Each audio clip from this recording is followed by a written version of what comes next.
I'd like to call to order the council meeting of April 20th, 2026. Would you all please stand and join me in the Pledge of Allegiance and a moment of silence?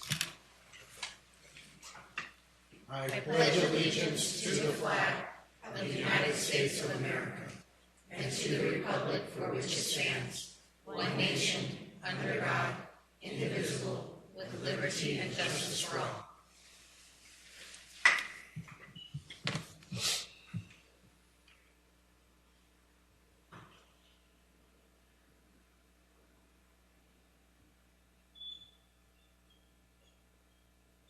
Thank you. Marcella, can we get roll call, please? Councilmember Condi. Here. Councilmember Garcia. Here. Councilmember Solario. Here. Councilmember Weiss. Here. Councilmember White. Present. Vice Mayor Nielsen. Here. Mayor Pineda. Here. Thank you so much. Ron, next item, please. Thank you, Mr. Mayor and Council. First, we have a proclamation for National Volunteer Week 2026. I believe our Chief of Police will kick it off.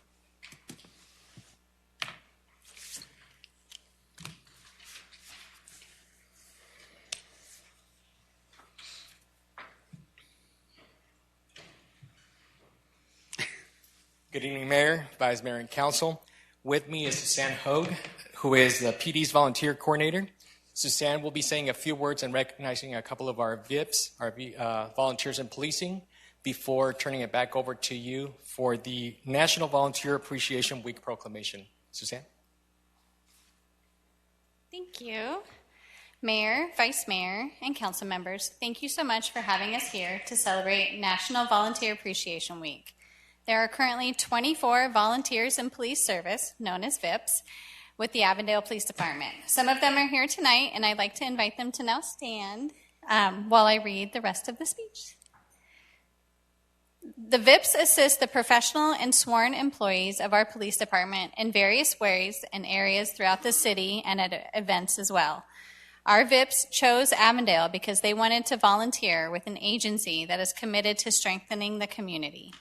In 2025, the VIPs volunteered a total of 3,572 hours and are greatly contributed to the continued success of the city of Avondale. The Avondale Police Department proudly recognizes and expresses our gratitude to the VIPs during National Volunteer Appreciation Week. I will now turn it back over to you, Mayor. Thank you for reading the proclamation. I'd be honored to.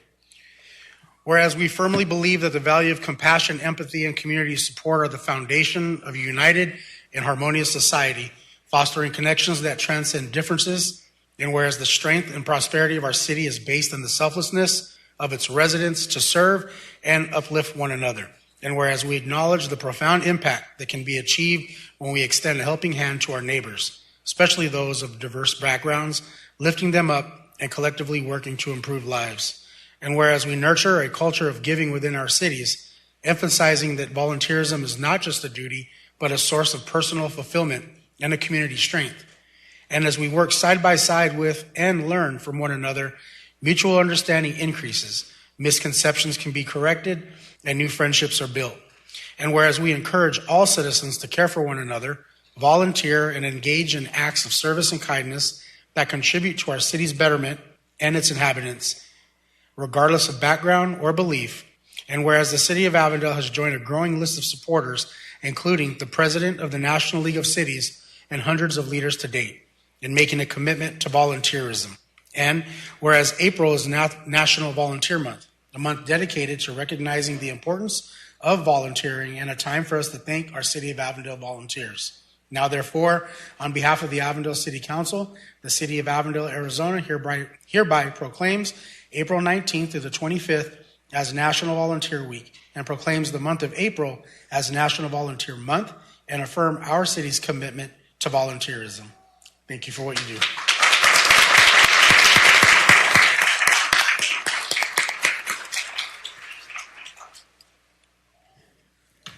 Thank you, Chief. And again, just thank you for all you do. I know I personally see, and I'm sure we all see, the cars, right, driving around the city, you at all the events. And so you are helping in many ways than just one. And I think, I'm pretty confident in saying that you actually enjoy doing that. So We appreciate that, all the time and effort you put into the city and the services you provide. And thank you so much for being here. I appreciate it. Are there any other members of council that wish to express any comment? Okay. I would. Okay, Councilmember Solorio? I just want to say thank you to the VIPs for everything they do, because as a person who works at the Hilton, I see them in the mornings and they're constantly there in the parking lot and ensuring, checking license plates and doing all that stuff so other police officers can be out doing some of the bigger things. And I know that through the VIPs, I got to meet Larry and Paul, and they're just really great people, and we appreciate what they do at the hotel. Thank you so much. And I think Larry and Paul are actually celebrities here in Avondale. So thank you for everything that you guys do. And thank you so much, Chief. Appreciate it. Thank you, Mayor. Ron, next item. Well, Mr. Mayor and Council, up next is our Chief of Police, Memo Espinoza, to talk about the National Crime Victims' Right Weeks 2026. Good evening again, Mayor, Vice Mayor, and Council. It is my pleasure to introduce Brandy Datcher, who is our Victim Advocate Supervisor. Brandy will be saying a few words about National Crime Victims Week, and we'll be introducing a couple of our victim advocates before turning it over to you, Mayor.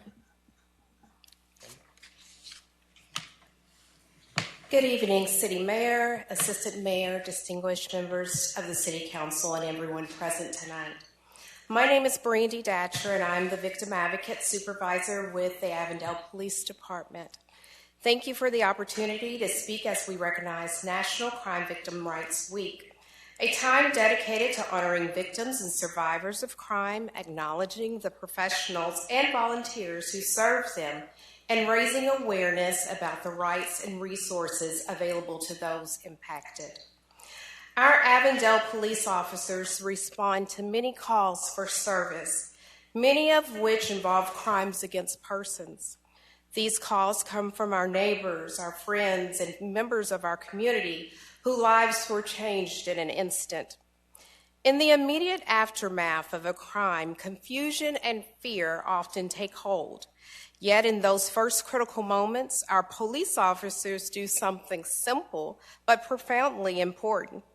Before leaving the scene, they ensure every victim receives a blue victim rights brochure. For many, that brochure may not be opened right away.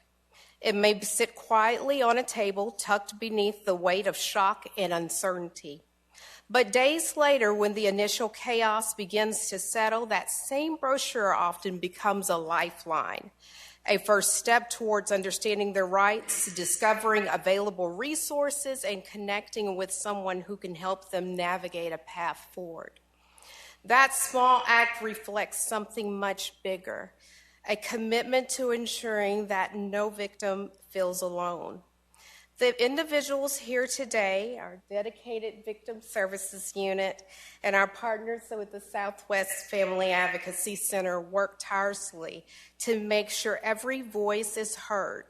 They offer compassion, guidance, and hope, even in the darkest moments. Together as a community, we can continue to build a culture where victims are supported, rights are upheld, and hope is always within reach. Thank you for your time, and now we pass it back over to you, Mayor. Thank you so much. So I'd like to read the proclamation at this time. Whereas crime in America has a devastating impact on victims and survivors, and tears at the social fabric of our society as a whole. And whereas no victim or survivor should have to endure the trauma of victimization and its impact, physical, financial, emotional, spiritual, and social alone. And whereas the community of crime unit victims and survivors, those who serve them, and countless allies work together to ensure that victims' needs are identified and met with quality, collaborative, and comprehensive services. And whereas there are more than 12,000 system and community-based victim services programs across the nation that help crime survivors and promote community safety, and over 32,000 laws that define and protect victims' rights. And whereas 2026 is the 45th anniversary of National Crime Victims' Rights Week, first proclaimed by President Ronald Reagan in 1981. And whereas this time-honored tradition unites all who care about crime, victimization, and survivors to acknowledge and to honor survivors, their challenges, and their strengths. And whereas during 2026 National Crime Victims' Rights Week, April 19th through the 25th, we recommit our efforts to promote and strengthen the extensive community that supports and serves victims and survivors of crime. Now, therefore, on behalf of the Avondale City Council, the City of Avondale, Arizona hereby proclaims the week of April 19th to the 25th, 2026 as Crime Victims' Rights Week. And with this proclamation, amplifying our commitment to ensure that crime victims' rights and services are not only recognized annually, but provided daily. Thank you.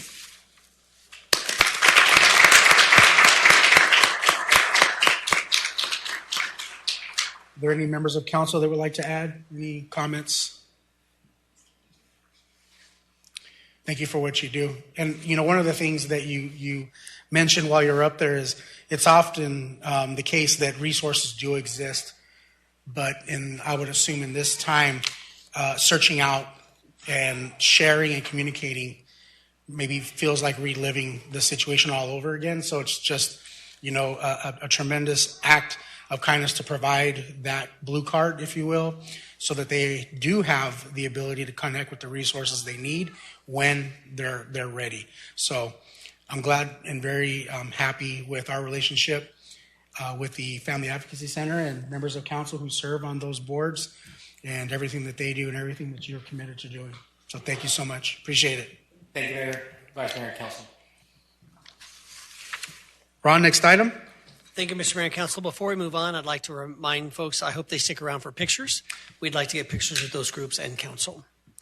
Next item is our Avondale Fire and Medical Citizens Academy. Fire Chief Larry Rooney, I believe, will make the presentation. Good evening, Mayor, Vice Mayor, and Council. It is my pleasure to introduce you to the 2026 Citizen Fire Academy tonight.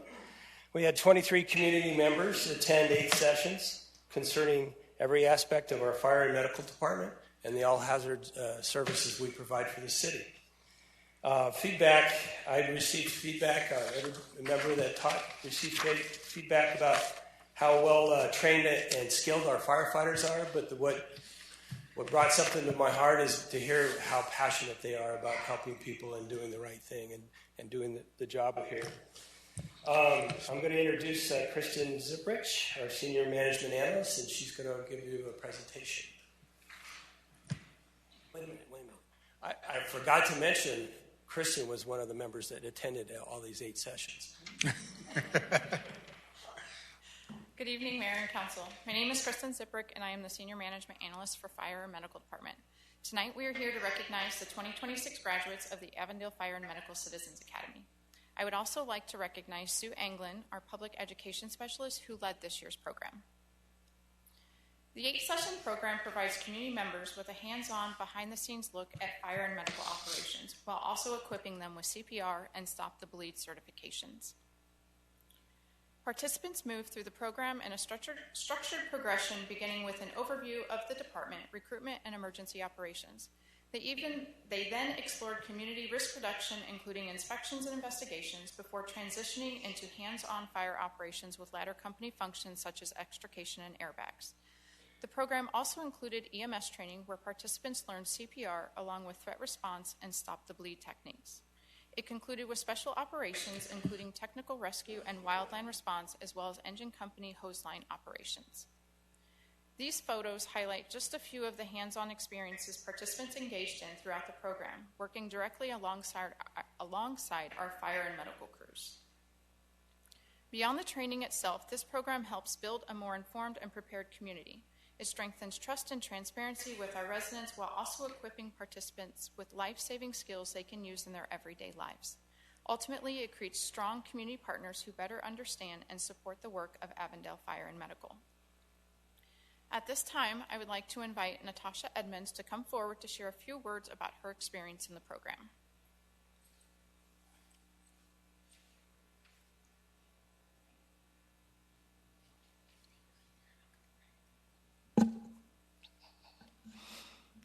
Good evening, Mayor and Council. Over the past 3 years, I've had the privilege of completing all 4 Citizens Academies. With Fire and Medical Academy being the last, it was truly an eye-opening experience. Every station was thorough and professional and very efficient on how to save lives. Before this, one might think that if you've seen one fire truck, that you've seen them all, but that's far from the case. Each truck has different purposes in what they do. We were all surprised by the sheer amount of specialized tools and equipment they carry. And here's a fun fact. A fire truck can hold thousands of gallons of water, yet can deplete that entire supply in just 3 to 5 minutes. My absolute favorite moment was Station 171. We got to sit inside the trucks and practice our strong stance using our triceps to spray fire hoses. And big thanks to firefighter Vergas, his strong triceps, none of us fell back. All in all, it was a great experience that provided a true inside look at what it takes for our first responders to keep us safe. This is exactly why whenever we have another opportunity for Prop 405, we all should really consider looking at how we vote on that. It's a great way for general bonds to fund public safety for our growing population without increasing tax rates. And I want to give a special thank you to Chief Rooney, Chief Ernst, and Sue, as well as the whole fire department for what they have done, presenting such a great program for me and my team. Thank you.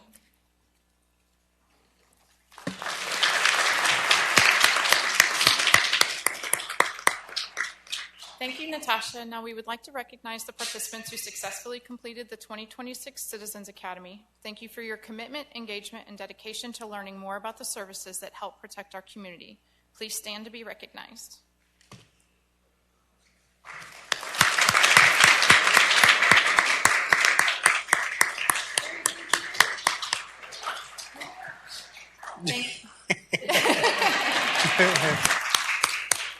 Thank you, Mayor, Vice Mayor, and Council members. Attendees will be available after all presentation items for a photo opportunity. Thank you so much. Thank you, Chief. Sherry, you want to share anything about the experience? Okay, I too have just finished all 4 academies, and for anyone that's in the audience who hasn't attended any of the academies or all of them, please consider it. You really get a behind-the-scenes look.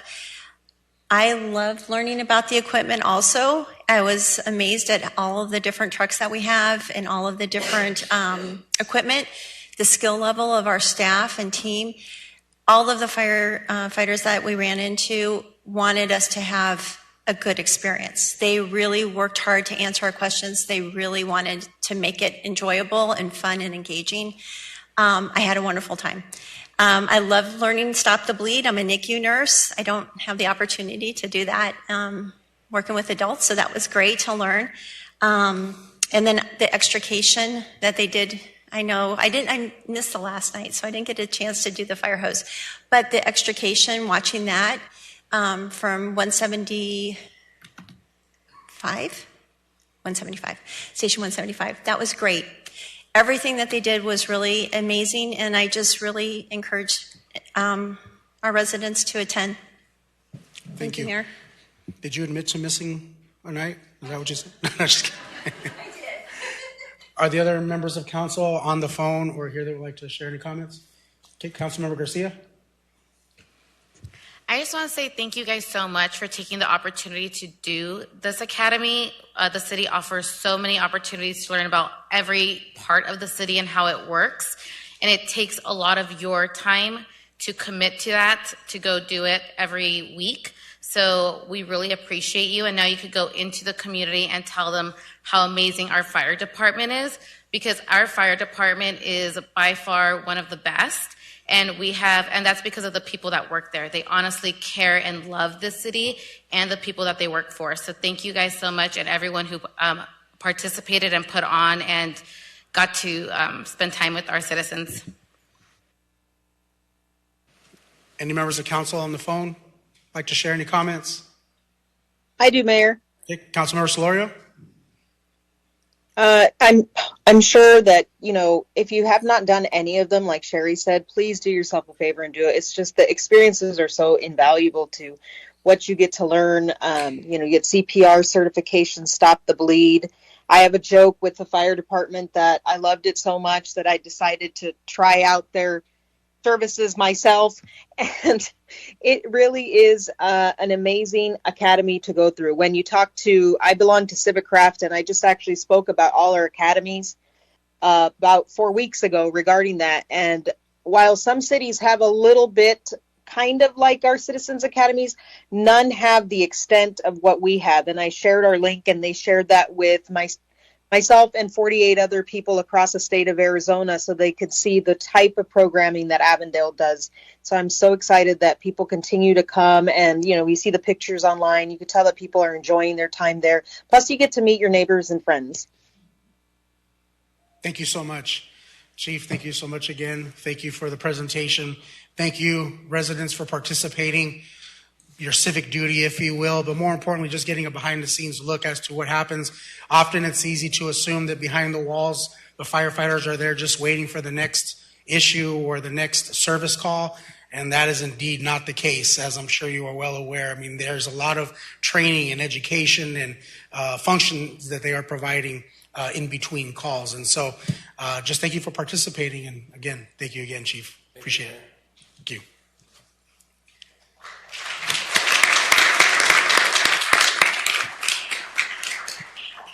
Ron, next item, please. Thank you, Mr. Mayor and Council. Up next, we have Donna Gardner, our Youth and Community Engagement Manager, who will present our Exceptional Student of Avondale Recognition, otherwise known as Avistar students. Good evening, Mayor, Vice Mayor, and members of the Council. I am here to present the Exceptional Student of Avondale nominations. This is always a pleasure and honor to be here and come before you to recognize these students on behalf of school administrators, principals, educators, and nominators from each school. The achievement being recognized this evening may be academic, extracurricular, or personal, and highlight the impact that students have made for themselves, their family, or their community or school. Students, as I call your name, please walk to the podium to receive your award.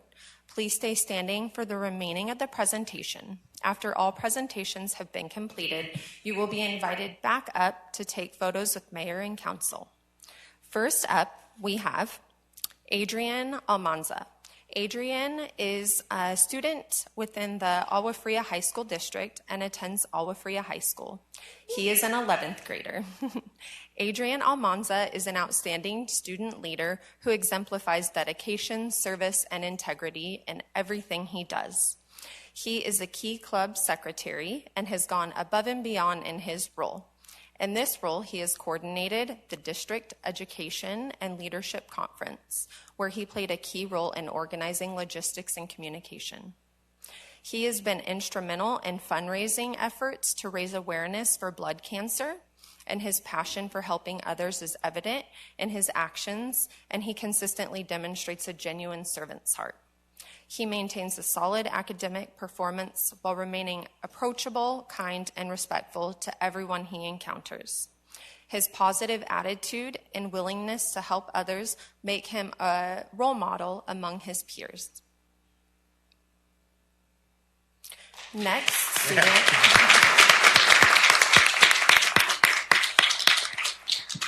Great job, Adrian. Next student is within the Avondale Elementary School District and attends Avondale Middle School. This student is a 6th grader and is Lissandro Aparicio Flores. Lissandro will go out of his way to make sure everybody feels included and understand what is happening in the class. He regularly exemplifies the core classroom standards: be safe, be kind, be respectful, and be responsible. He is part of the National Junior Honor Society. His achievements have made a positive impact on those around him, and his peers know him as someone that they can turn to for help. Great job, Lissandro.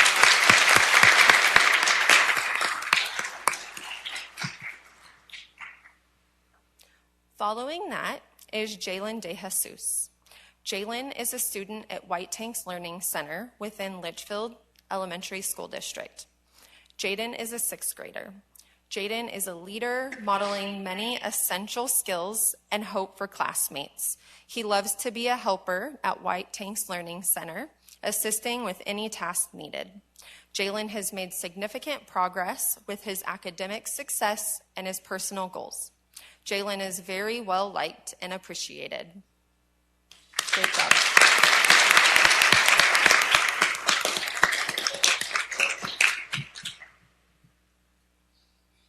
Next is Aaliyah Keys Valenzuela. Aaliyah is a 6th grader within the Littleton Elementary School District and attends Lakin Prep Academy. Aaliyah comes to school each day with a positive attitude, even when she is facing challenges outside of the classroom. Her strength and character is outstanding. She is talented, smart, and a capable student, and this reflects in her academic performance. Aaliyah is especially talented in drawing. She is incredibly empathetic and looks out for others consistently. She brings kindness and integrity into the classroom every day, and that truly makes a difference. Unfortunately, Aaliyah could not be here with us this evening due to unforeseen circumstances, but we are going to get her certificate to her and her medal at a later date. But we still want to recognize and honor her.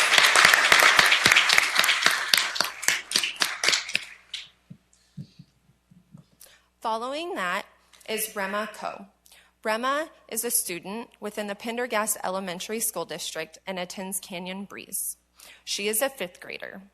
Rema consistently performs well in all her classes and shows dedication and responsibility in everything she does.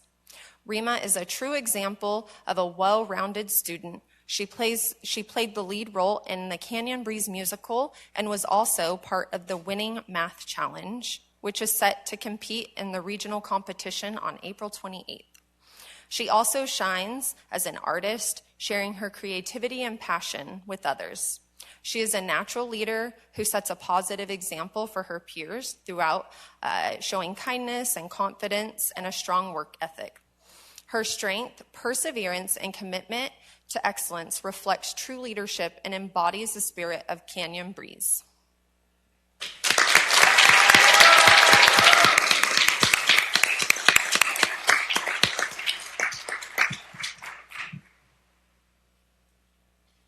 Mayor, Council, thank you so much for your continued support with the Exceptional Student of Avondale program. Thank you.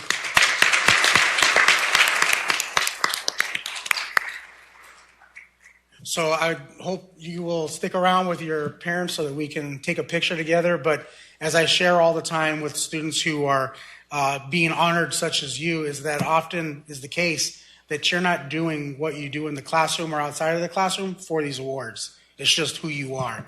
And, you know, in times like this where you can be celebrated, take the celebrations, but more importantly, just continue to be who you are, continue the service that you provide, and just being kind people that other people in this world need, especially during a time of need. So thank you for what you do. These awards are great, but more importantly, you all are greater. So just appreciate it. Appreciate what you've done and the accomplishment you have earned tonight. But are there any other council members? Okay, Councilmember Condi. Thank you, Mayor. I just wanted to say congratulations to everyone. This is one of my favorite things, coming here and having you guys join us. But I also want to just say thank you to the principals, the teachers that are here in attendance that support these students, and also to the families. You know, it's not easy making sure to keep the kiddos on tasks, but one thing that I heard for everybody is kindness and empathy. And so thank you guys so much for all that you do, and I know you guys are going to continue to do great things.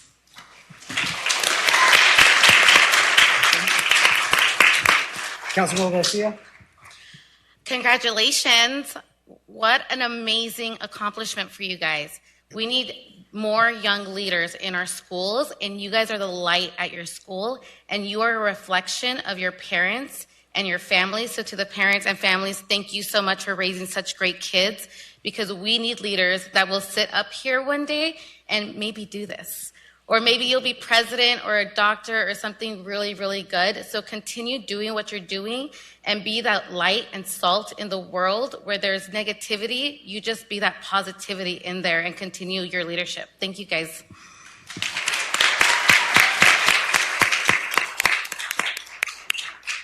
I'd hate to continue without knowing if any council members online have anything to add. Okay. I'm good. Thank you, Mayor.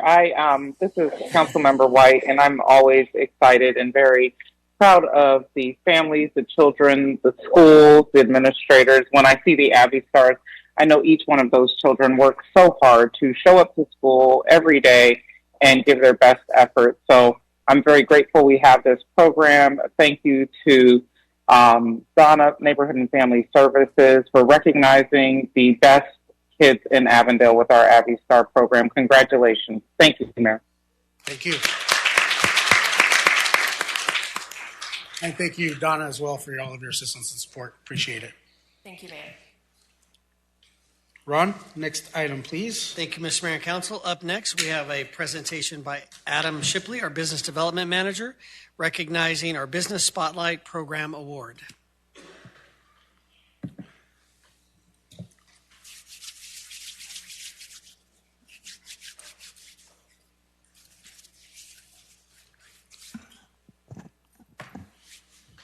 Good evening, Mayor, Vice Mayor, and Council members. My name is Adam Shipley. I am one of the Business Development Managers here in the Economic Development Department. And this evening, I am so lucky to be joined by Bobby Kosick and the entire Kosick leadership team. They're a local distribution and transportation business right here in Avondale. And so over the last 2 years, the Kosick team has demonstrated an unwavering commitment to Avondale, moving beyond standard operations to serve as a shining light for economic development and workforce development. Kosick has prioritized buying local goods and services, intentionally sourcing everything from signage and business cards to bookkeeping from our own neighborhood vendors right here in the city of Avondale. And they recognize the importance of keeping investment locally. Their commitment to the next generation is equally impactful. They've recently hosted 30 local high school teachers to pull back the curtain on logistics and warehousing, helping educators bridge the gap between textbook concepts and real-world career pathways. And through a strategic partnership with ASU West Valley, Kosick provides both financial and hands-on financial support and hands-on work experience that turns post-secondary students into skilled professionals. Their impact spans from providing uniforms to the ASU women's basketball team to consistent support for the men and women stationed at Luke Air Force Base. Beyond our national borders, Kosick has even acted as a global ambassador for the city of Avondale, hosting the Canadian Consulate and 23 international businesses to showcase our city as a premier destination for global investment. Kosick is proving that when a business invests in its people and its partners, the entire city rises together. And so this evening, we are so proud to recognize Kosick for their exceptional leadership and dedication to the city of Avondale with the Avondale Business Spotlight Award.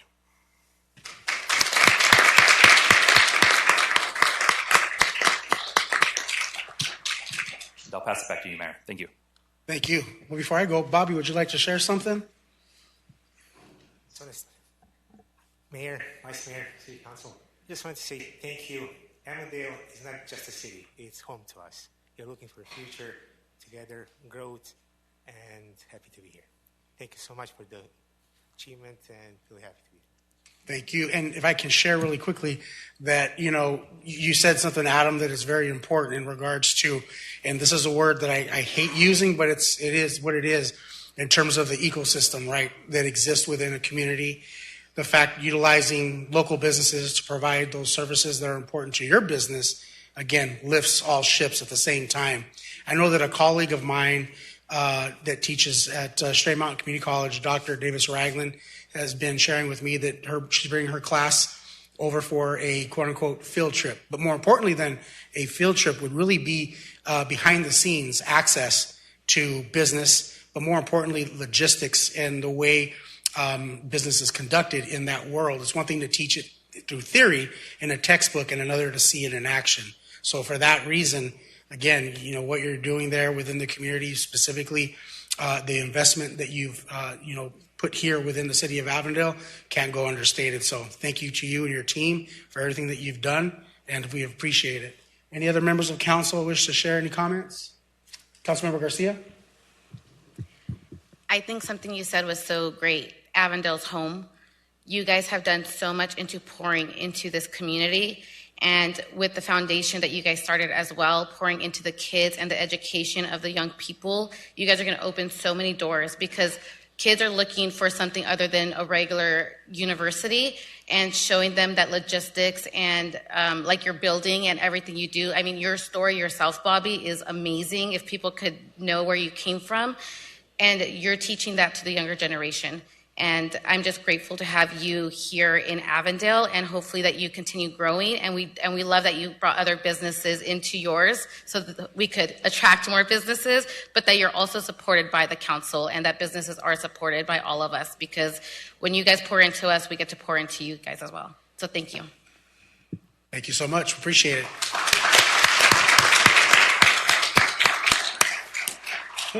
Hi, Mayor. Yes, Councilmember White. Thank you, sir. I really appreciate it. I have learned so much about COSIC from a colleague of mine, Amapola Simp, and working with her on the MAG Transportation Policy Committee. So just to know that COSIC has come in and in such a short amount of time been able to have such a large impact. I do want to acknowledge that and show my gratitude to the entire team. And I was happy to be out there about a year ago almost, for maybe a ribbon cutting that we did at their location on Van Buren. So I just look forward to the continuous growth and being able to generate more business in Avondale and make more of their transportation and industrial distribution partners aware of where we are and what we can do here in the city of Avondale. Thank you. Thank you. Okay. So for all of you that were honored tonight, if you wouldn't mind, are we going to picture time, but are we going to be directed on which group is going to go first? We always like to start with the kids so the families can get home. So we'll Okay. start with the Avi Stars. Okay. We'll see you guys down here in just a second. If all the children would like to make their way to the podium for the photos. Thank you.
I do see we have one blue card.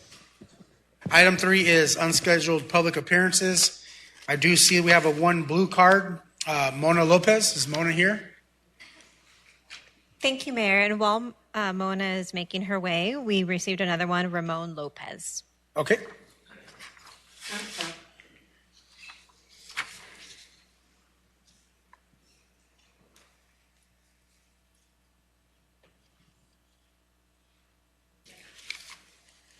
Ramona Lopez. I do go by Mona Lopez also. And I'm here because I am heartbroken and more concerned, and that my grandparents, what they have left us is being just like run over. We're getting run over here. So in 1946, there was a court order that 500 inhabitants petitioned for the town of Avondale. You guys are now the city of Avondale, to be an incorporated town of Avondale. And this court order still remains in place, and I feel like we are not this city of Avondale. We still remain as a town of Avondale. We're natives, and we'd like our town of Avondale to be considered. You guys probably labeled it as a historic area, but we are actually natives, and my grandfather purchased that from the Bureau of Land Management. And the city of Avondale has no authority over there, because we do have the right to establish our own government. And I know that the police department was there, and then the city hall was there, but you guys have all moved out, but those are our buildings that my grandfather built, along with the other natives that were there, the 500 inhabitants. I'm not quite sure how many inhabitants there is now, but we still remain there, and we're heirs to the town of Avondale. So I'd like for somebody to address it, please. And just recently, somebody had condemned the house, and I believe that you guys entered illegally. There was no search warrant. There's no order for notice of condemnation, and nobody's addressed it. I feel like I'm arguing with the police where I shouldn't be. I should be asking them for help. And they have not provided a court order to me, and I feel like they're just trespassing, and that's how I feel. I feel like it's trespassing on the land that my grandfather purchased for us as a town of Avondale. And I see that you guys no longer use the coach logo, the stagecoach logo. You guys are another different logo. So I'd like for it to be separated, or just acknowledge that we are still the town of Avondale, and we are still natives and residents there, a lot of us.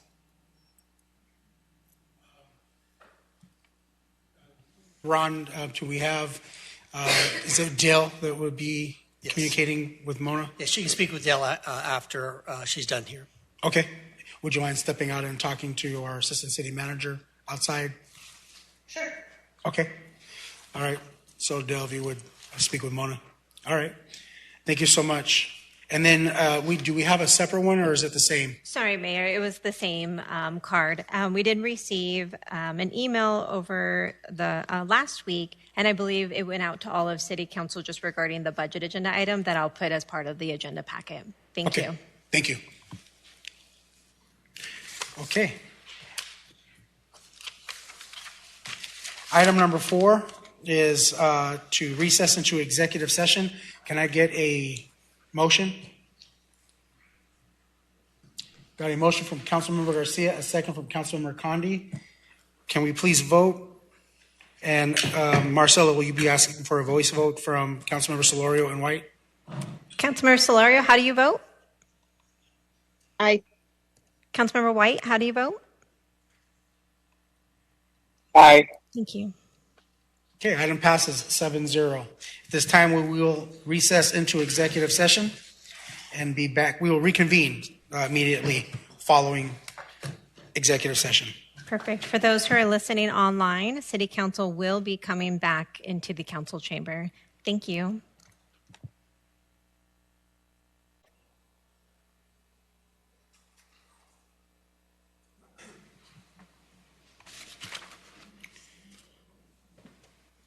Okay, thank you.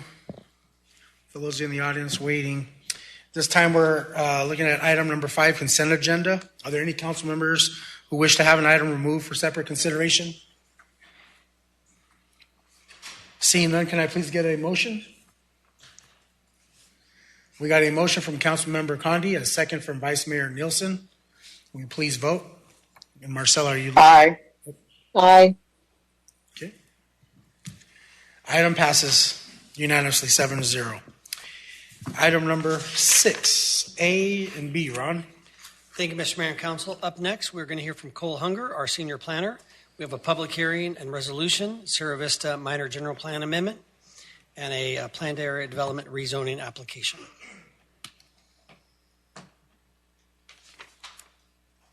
Good evening, Mayor, Vice Mayor, and Council members. The first set of items I have tonight are Agenda Items 6A and 6B, a minor general plan amendment and a rezone for Cerro Vista. These are applications PL 25-0217 and PL 25-0218.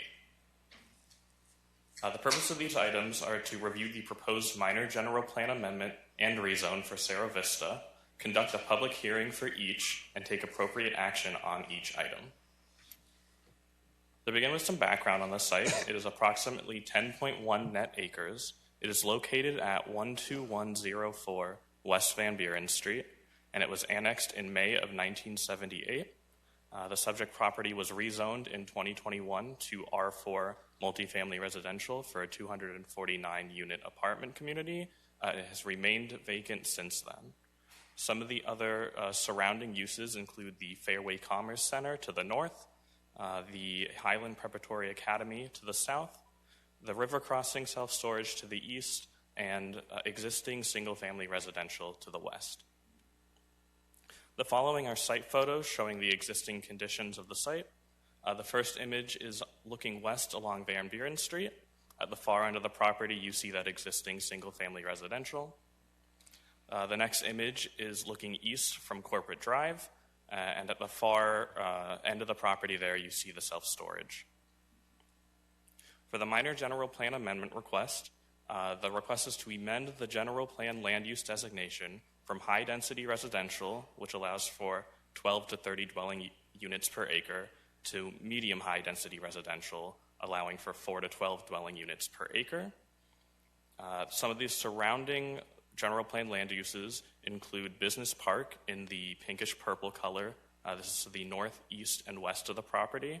And then to the south, we have Education in blue and high-density residential in the brownish color. For the rezone request, the rezone request is for the subject property to go from R4 multifamily residential to Cerro Vista planned area development with an underlying zoning of R3 multifamily residential. This is to facilitate the development of a 99-unit single-story residential development. Some of the surrounding zoning districts include C2 community commercial to the east, agriculture to the west, the Fairway Commerce Center planned area development to the north, and the Coldwater Springs planned area development to the south.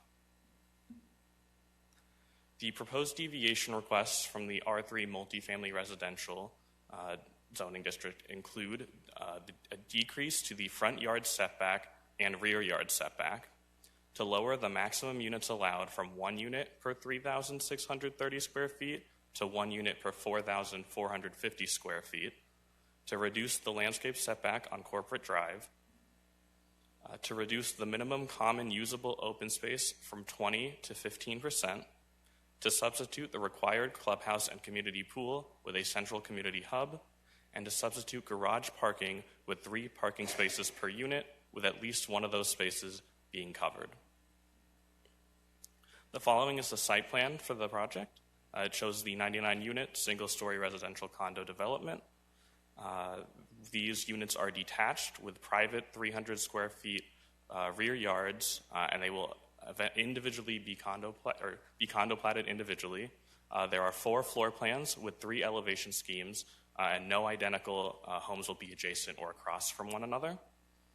Amenities include the central community hub. This is highlighted in yellow, adjacent to the entrance on Van Buren Street. In this hub, there are shade structures, seating areas, built-in grills, a pizza oven, picnic tables, turf areas, and a fire pit gathering space. Other amenities on site include a dog run in the northeast corner of the property, pedestrian paths going down the center between the units, and there's seating and shade, and then a bicycle storage and workstation, part of the community hub, as well as along Van Buren Street.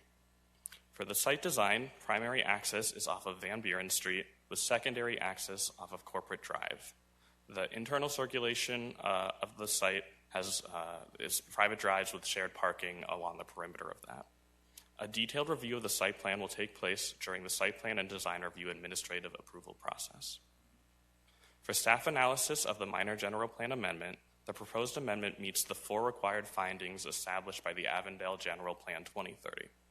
The medium-high density residential designation promotes a variety of housing types along with infill development opportunities, which also aligns with the city's housing goals. The request will result in a development that is compatible with and complementary to the existing uses in the area, and the development will meet the necessary infrastructure requirements. For staff analysis on the planned area development rezone, the proposed rezone meets the 5 required findings established by the Avondale zoning ordinance for the planned area developments. The development is consistent with the land use and housing goals in the General Plan 2030. The project will meet the R3 multifamily residential standards with the requested deviations, and the development shall follow the zoning code, subdivision regulations, applicable design manuals, and other regulations unless modified. For the public participation, a neighborhood meeting was held on February 11th, 2026. There was 1 council member attendee present aside from the applicant's team and city staff. Discussion topics included questions around unit ownership, pricing, and size. The applicant indicated that the project is for condo ownership with a price range around $350,000 and ranging between 880 to 1,270 square feet. There will be 2 and 3 bedroom units. Other questions revolved around the responsibility of landscape maintenance and condo owners, if there will be a condo owners association. The applicant confirmed that there will be a condo owners association and it will handle common space landscape maintenance. To date, staff has received 2 public comments following the Planning Commission meeting held on March 18th, 2026 on the city's Avondale Connect digital platform. Both of these comments expressed concern for traffic strain on the area, the lack of a traffic signal, and pedestrian safety for the nearby schools. The Planning Commission meeting for these items was held on March 18th, 2026. Discussion topics included questions about traffic impacts at the intersection of Corporate Drive and Fairway Drive. Staff indicated that a future signal is planned at that intersection of Corporate and Fairway and noted that the project is a decrease in density from what was previously approved for this site. The applicant provided that a full traffic impact analysis was completed as part of the review and that the project will include targeted roadway enhancements, including a left turn lane and deceleration lane on Corporate Drive. There were no public comments during the hearing. Planning Commission recommendation passed a motion with a 5-0 vote to recommend both of the projects for approval. For recommendation for agenda item 6A, staff recommends a motion to adopt resolution 1026-0426, approving application PL 25-0217 for the reasons set forth in the staff report. For agenda item 6B, staff recommends a motion to adopt ordinance 2010-0426, approving application PL 25-0218, subject to the 7 conditions of approval as set forth in the staff report. That concludes this presentation. I'm happy to answer any questions you may have. Thank you. Thank you so much for the presentation. Does council have any questions regarding this presentation? And I would remind you before you ask the question that the debate for this the debate for this topic will have to wait until after the motion's been made. So are there any questions at this time? Okay, Councilmember Weiss. Thank you for the presentation. Thrilled that these are for sale. I do have a question. Is there a deceleration lane on Van Buren? You mentioned one on Corporate. Sorry, I thought I saw it. There will be a deceleration lane along Van Buren Street. Okay, all right. You just hadn't mentioned it, that's why I just want to make sure. Okay. That was my question. Councilmember Garcia? Do we have anything in place to ensure that these are going to be sold and not end up being rentals? Excuse me, Mr. Mayor and Council, if that's a question of staff, we can't legislate that piece of it. Okay. This is a zoning and a Got it. land use discussion. I think that's a fair question for the applicant, if so desired, but we can't legislate that. Thank you. Would the applicant like to come up and address that question?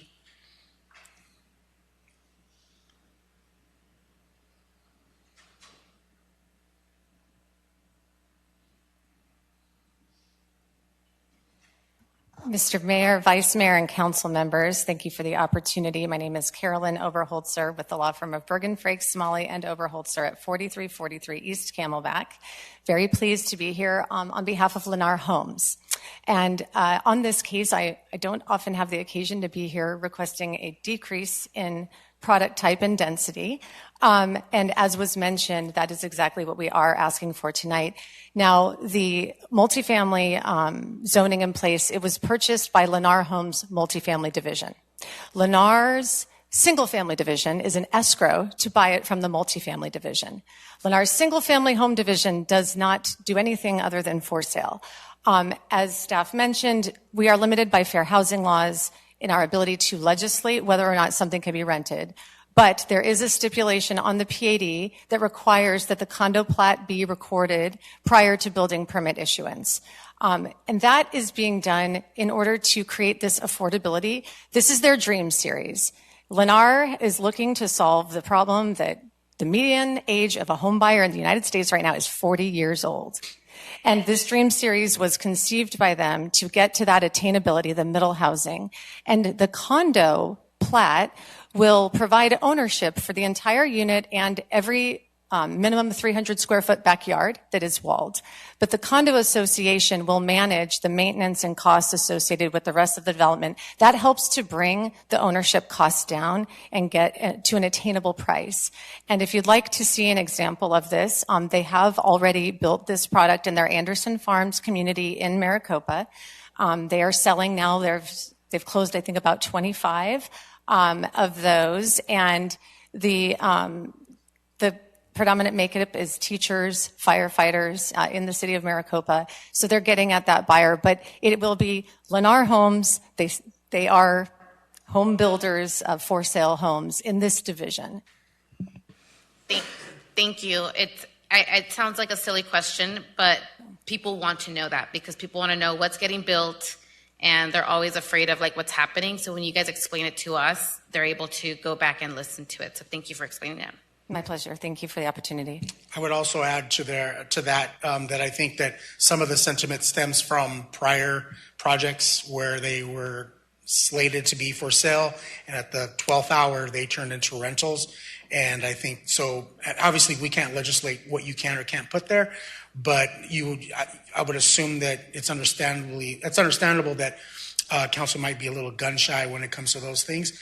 Nonetheless, I'll save some of my comments for later, but I really appreciate you answering that question.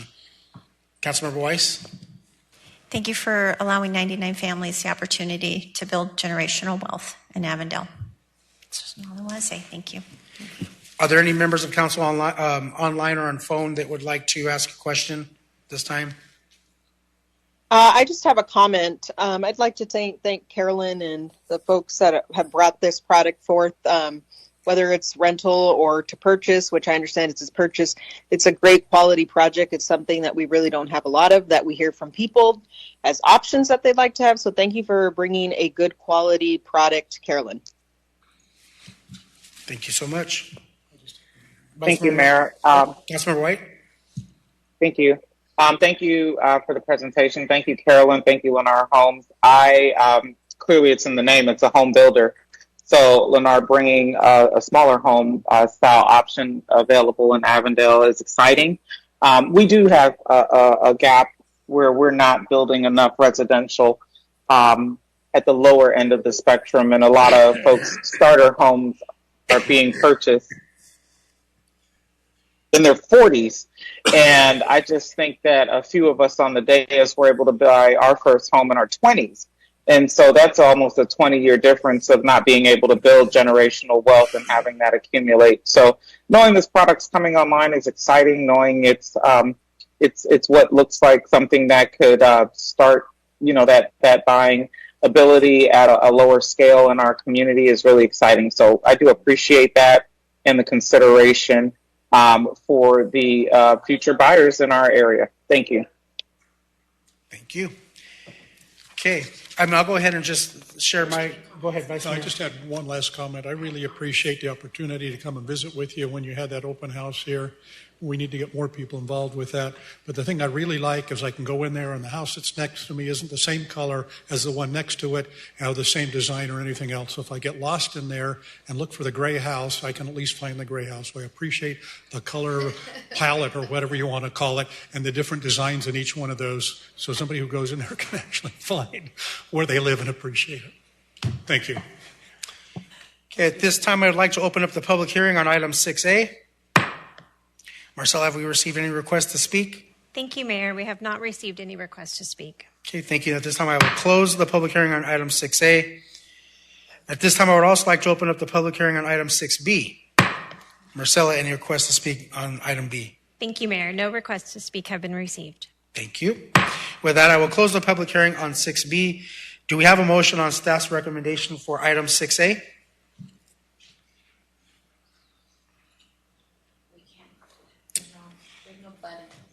There we go. Okay, we got a motion by Vice Mayor Nielsen, a second by Councilmember Weiss. At this time, before we vote on this item, I do have some comments that I would like to share, and a lot of them are in alignment with what has been said by council in that it takes a community to ask and to require many different options for home buyers and for residents or renters. And in this case, when Carolyn, you and the team met a while back to discuss this project, I was very happy to learn that it was going to be a for sale project. And with that, as I shared with you, that even if in terms of the finances working and to justify them means losing a carport or a garage, that the affordability factor of a for sale product was more important to me. So I am happy that Avondale is Lennar's second attempt at this type of product, this dream series, if you will. And I've been talking about it. I mean, everywhere I go in the mayor's dinners and meeting with the council members from the Southwest Valley region, as I've shared with them, is that you see this can happen. And we're going to be talking about another item a little bit later that addresses affordable renting. And that's much different than being able to settle roots, create that generational wealth that's been communicated here tonight. But more importantly, giving that segment or those residents, if you will, the opportunity to buy their first home. So I am proud to see where this vote goes. And if passed, be even more proud to be able to continue to communicate projects just like this in the city. So with Vice Mayor Nielsen? No, I'd just like to say thank you. But the mayor's already said we have a dear friend. He and his wife married about 5 years ago, have two little children, work in Phoenix and lived in Tolleson, but wanted to get their house, 25 years of age. The only house they could find was in Maricopa. So he's traded a 30-minute drive for an hour-and-a-half-minute drive to be able to have something affordable. With us having something affordable here, some of those drives for those people are going to be a lot closer, a lot nicer. So there will be some savings in gas and other such things. So again, thank you very much and appreciate the opportunity that you've made available for the City of Avondale to have it here. Councilmember Garcia? Yes, I wanted to say thank you so much for this plan. As a single mom, my first house was a Lennar home. They're affordable, they're beautiful inside and out, and other single moms need to be able to afford that. When I was 28, I was able to afford that, and 28-year-olds today are not able to afford that. And I know the question was silly to many people that, was it for sale or not, but to educate the community they don't know, and not always do they know, especially the younger crowd. So just hearing that there's something affordable and for you to explain it is so important, because educating people on what we're voting on is beyond important. And I think that's something that like people don't understand, is like silly questions get answered because somebody's asking it that's not in the room. So thank you so much for taking the time to answer that question, and I look forward to seeing those homes. Thank you so much. And is the client here by any chance? I just wanted to say thank you for investing in Avondale. We appreciate it. Vice Mayor Nielsen, would you mind reading the motion? A motion to adopt Resolution 1026-0426, approving application PL 25-0217, a request for minor general plan amendment to change the land usage designation from high-density residential to medium-high-density residential for the reasons set forth in the staff report, and authorize the mayor and city manager, city attorney, and city clerks to execute the necessary documents. And with that, we do have a second by Councilmember Weiss. So at this time, can we please vote? Aye. Councilmember White, how do you vote? Aye. Thank you. Okay, item is passed unanimously. Can we get a motion for item 6B, please? We got a motion from Councilmember Garcia and a second from Councilmember Condi. Councilmember Garcia, can you please read the motion?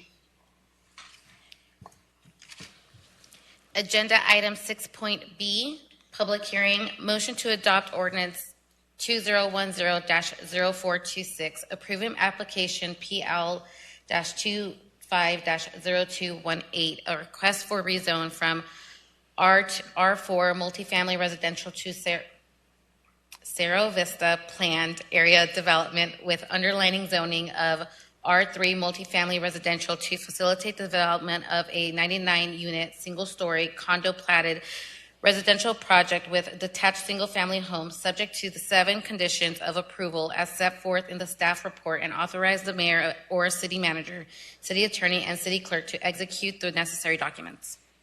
And this motion was seconded by Councilmember Condi. Is there any other discussion or debate on item 6B? Hearing none, can we please vote? Councilmember White, how do you vote? Aye. Thank you. Thank you. Thank you so much. This item is passed unanimously. Item 6C, Ron. Thank you, Mr. Mayor and Council. Up next, another presentation by Cole Hunger, our senior planner. This is a public hearing and ordinance on Rosilian Villa's major planned area development amendment. Good evening, Mayor, Vice Mayor, and Council members. The next item I'm presenting on is Agenda Item 6C, Rosilian Villas. This is a major planned area development amendment. This is application PL 25-0250. The purpose of this item is to review the proposed major planned area development amendment for Rosilian Villas, conduct a public hearing, and take appropriate action on the item. For background on the subject property, it is approximately 24.89 net acres. It is located south of the southwest corner of Dysart Road and Van Buren Street, and it was annexed in March of 1960. The subject property is currently zoned Avondale Townhomes on Dysart Planned Area Development. It was rezoned to this in 2020.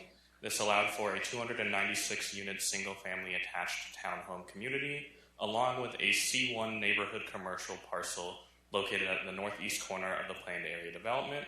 It received a minor amendment in 2021 and has remained vacant since then. Some of the surrounding uses include the Avondale Shopping Center and a multi-tenant auto sales to the north, the Agua Fria Storage Solutions and Estrella Villa Mobile Home Park to the east, Madison Heights, a multifamily residential to the south, and Estrella Health and Rehabilitation Center to the west.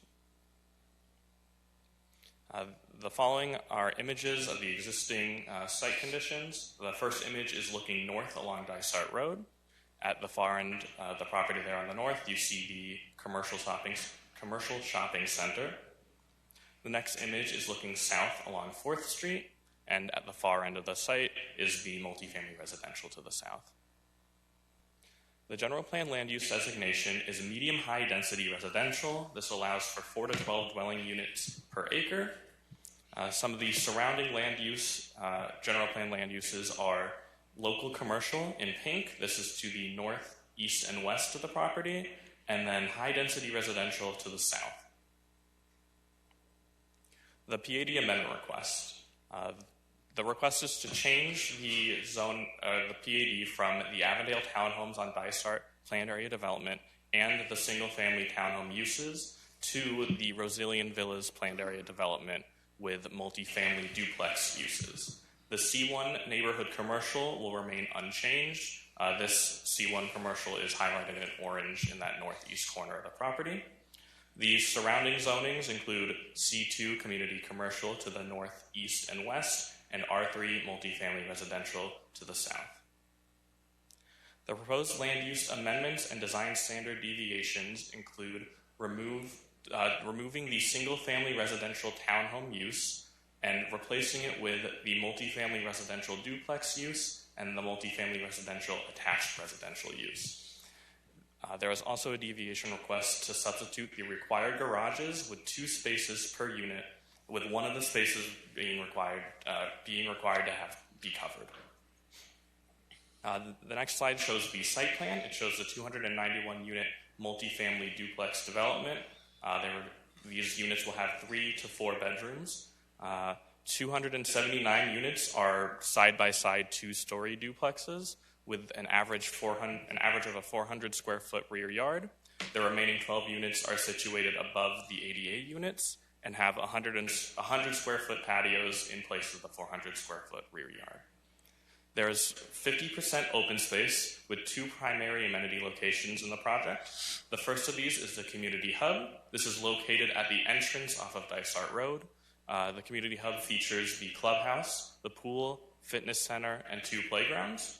The other major amenity location is the community commons. This is adjacent to the 4th Street entrance on the west of the property.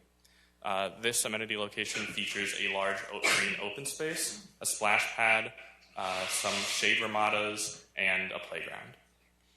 Other amenities in the project include a pedestrian path going north to south through the center of the property, as well as a pedestrian path going east to west in the bottom or southern third of the property.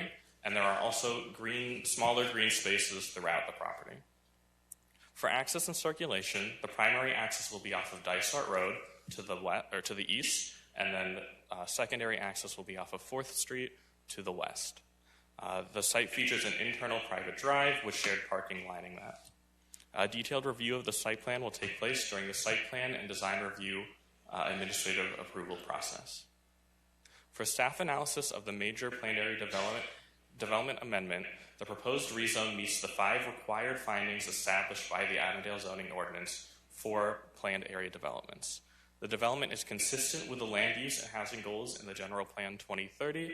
It furthers the General Plan housing goals of development of housing types not currently available in the city to allow for a variety of socioeconomic levels and maximize the efficiency and effectiveness of affordable workforce housing. The project is in conformance with the planned area development requirements of the zoning ordinance, subdivision regulations, applicable design manuals, and other applicable regulations and requirements. Adequate public infrastructure to support the proposed development either presently exists or will be constructed by the developer. For the public participation, a neighborhood meeting was held on January 20th, 2026. There were 2 attendees present, a city council member and a member of the public, aside from the applicant's team and city staff. Discussion topics included questions about income restrictions, estimated rent prices. The applicant answered that the units will be income restricted to 60% of the area median income. Questions were also asked about the provided amenities in open space and unit accessibility. The applicant went over the open space locations and the provided amenities of the project, and the applicant indicated that there will be first floor only accessible units. To date, staff has received 1 public comment on the city's Avondale Connect digital platform, expressing concern about not offering enough opportunities to own a home and no new grocery store locations in Avondale. The Planning Commission meeting for this item was held on March 18th, 2026. Discussion topics included the timeline for installing the traffic signal. The staff answered that there is not currently a set date for the installation of the traffic signal on 4th Street and Van Buren Street. A condition is in place for a signal contribution prior to the issuance of the first certificate of occupancy. Another question was asked about the project's intended residents. Staff clarified that the project targets workforce housing. The applicant provided that the project will be a low-income tax credit housing and will be deed restricted for 30 years. No public comments were made during the hearing. Planning Commission passed a motion of 5-0 vote to recommend approval of the project to City Council. For staff recommendation of agenda item 6C, staff recommends a motion to adopt Ordinance 2011-0426, approving application PL 25-0250, subject to the 7 conditions of approval as set forth in the staff report. That concludes my presentation. Happy to answer any questions you may have. Thank you.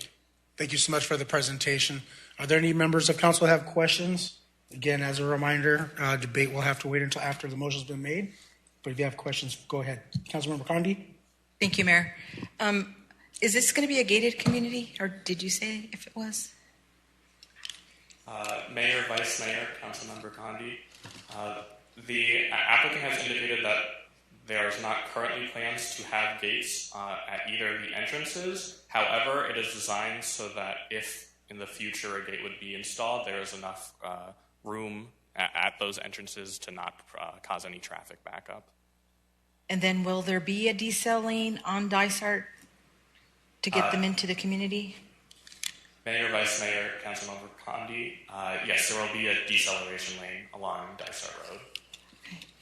And then the only entrance and exit would be on Dysart and 4th Street, correct? That is correct.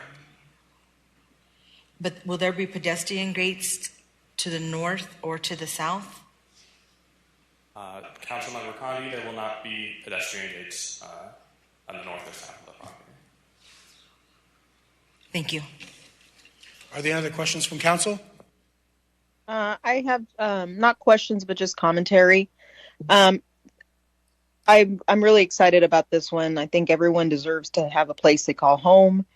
I know serving on a national level, I had the opportunity recently to sit side by side with Dominium and hear some of the great projects that they're doing.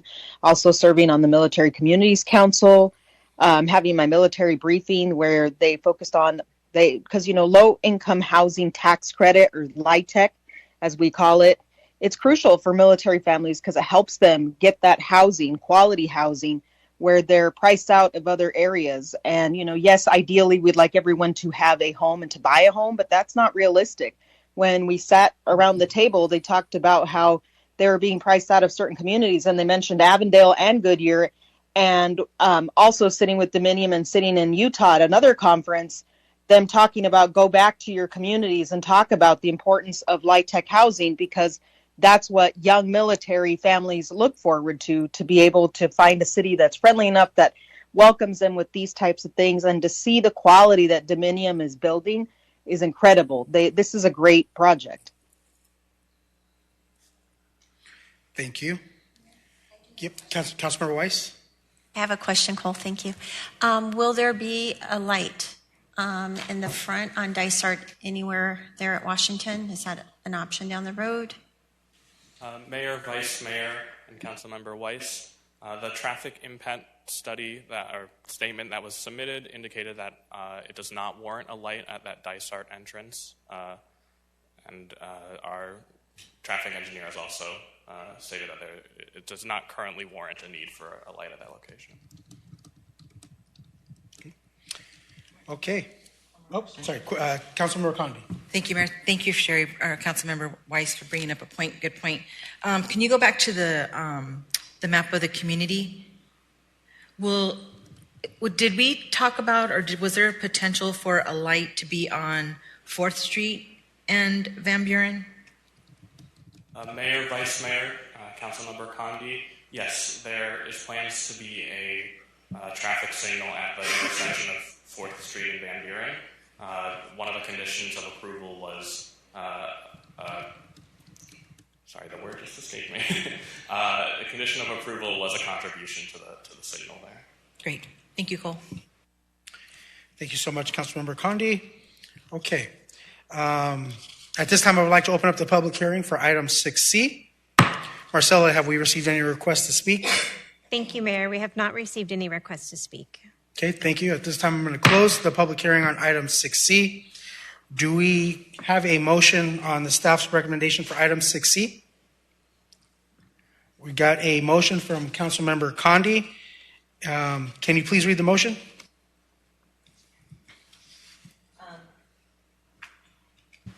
Agenda item 6C, public hearing. Motion to adopt ordinance 2011-0426, approving application PL 25-0250, a request for a major pad amendment for Rosilian Villas to facilitate development of a 291-unit duplex project, subject to the 7 conditions of approval as set forth in the staff report, and authorize the mayor or city manager, city attorney, and city clerk to execute the necessary documents. Thank you so much. And we do also have a second from Councilmember Weiss. At this time, do we have any further debate or discussion before we vote? Councilmember Condi? Thank you, Mayor. I just want to piggyback off of what Councilmember Solorio said. This type of development would really benefit our teachers, our firefighters. I know I have a young couple with 2 kids whose husband was a firefighter for a neighboring city, and rent is so expensive, $2,400 to $2,600 for a 3 or 4 bedroom, and having housing like this would be a hand up to folks, to teachers, to firefighters, to military, and also families that are in our city where there's grandparents living with their with their kids, just because they need that additional income. So to provide this type of housing, I think it would be beneficial to so many people in our community and our neighboring cities. Thank you, Mayor. Thank you so much. Any other members of council? Councilmember Weiss? Thank you, Mayor. I like the fact that this is in an area right now that I just feel like it'll spur more development around the area. I like that there are 3 and 4 bedroom homes. I actually toured one of their projects in Goodyear. Very nicely done. So I just thought, this is good. Thank you. Okay. Any council members online or by phone have any Hi. comments? Yes, Mayor. It's Councilmember White. Councilmember White? Thank you so much, sir. I just believe that it's important for everybody to have housing that they are comfortable in, that they like, and that they can afford. So this is another option of that housing type in our community. I'm not sure. I believe that the household income percentage that we're looking at would accommodate our professionals in our community, our young professionals. So we just want to give everybody an entry point to have their own housing. And so our younger families, our single parents, our professionals that are out there trying to find somewhere to live close to work, this is going to be a great option to keep them in the West Valley. So we want to keep as many people as possible in the West Valley of Phoenix to cut down on their commuter costs and to also increase our ability to serve them better. And we're the right place to do it. So thank you very much. Thank you, Councilmember White. Yep, Vice Mayor Nielsen? No, I'd just like to say thank you for the opportunity there. If in fact, annexed to Avondale in 1960, and it's been sitting there, that means 66 years that it's been sitting there collecting dust. Excuse me for saying that. I think when Tina and I first came on there, we've seen 2 or 3 other developments try to come in there and leave and try to come in here. And I think I can say we're thankful that we've been able to see in the time that we've been on council that someone now has decided to take the bull by the horns and do something about it. Thank you, Vice Mayor Nielsen. So I will just share my sentiments, my comments, that I do agree that there needs to be options provided to our residents. And I think that, in all cases, is it realistic for all residents to afford a home and home ownership? At this moment in time, probably not. And so for that reason, I can see why a project such as this would be appealing and would meet the demand of those said residents. But I also want to make sure that I comment that, as we discussed this project prior to this one, where we have a builder who is coming to the city of Avondale to provide affordable housing that is for sale, just demonstrates that there's other opportunities as well, in addition to multifamily for rental projects. When I might be coming from a different point of view, but when I was running for mayor during an election and out walking the communities, there were two grievances that most residents had. One was congestion, the other for traffic, and the other one was we have too many apartment complexes. Now, I know this is not market rate, so I want to make sure that I'm fair and communicate that I truly understand the difference between what is being presented here as opposed to a market rate project.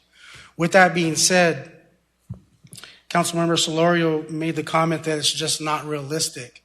And I think that prior to me ever being on council and of councils of past, one of the questions that had come before them by many home builders is that let's bring a lot of affordable homes, let's bring starter homes to the city and become a bedroom community.